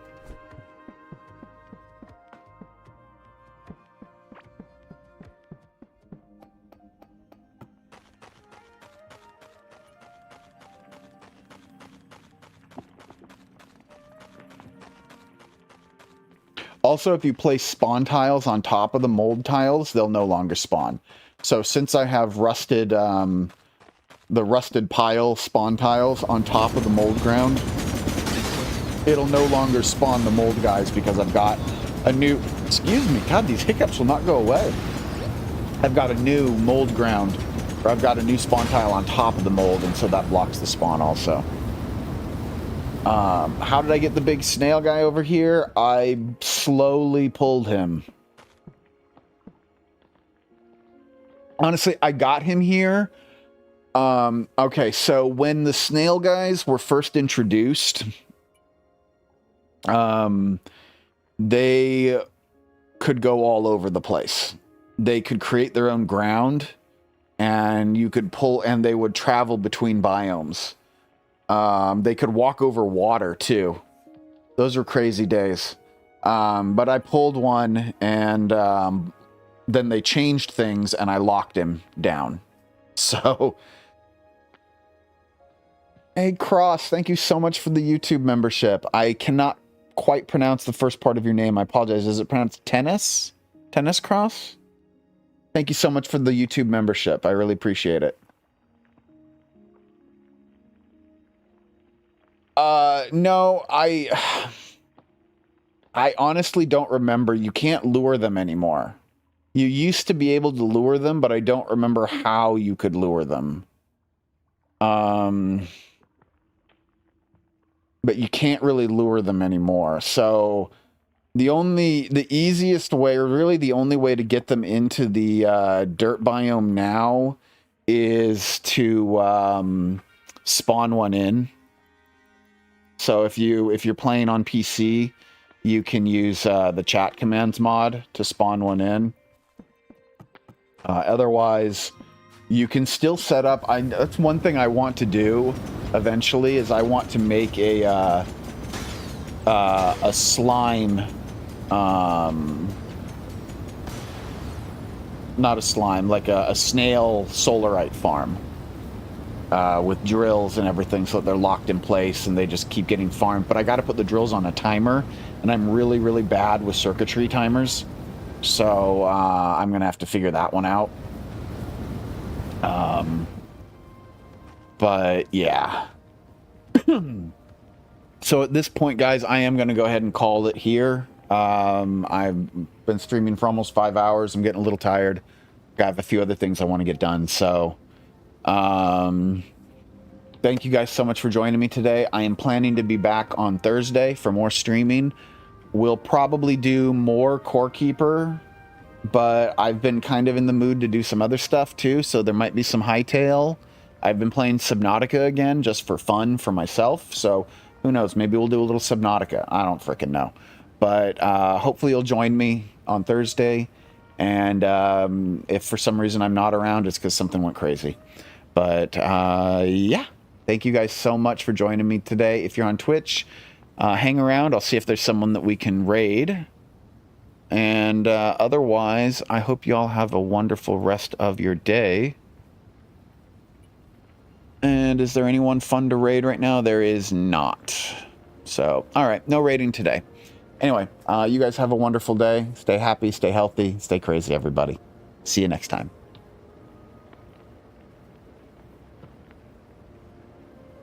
Oh yeah, Icarus is just saying, if you have a gold membership on my on YouTube, or if you are a subscriber on Twitch, then you have access to our special membership servers.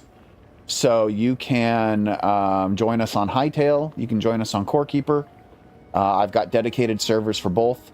So right now, Icarus and I are pretty much the only ones taking advantage of it.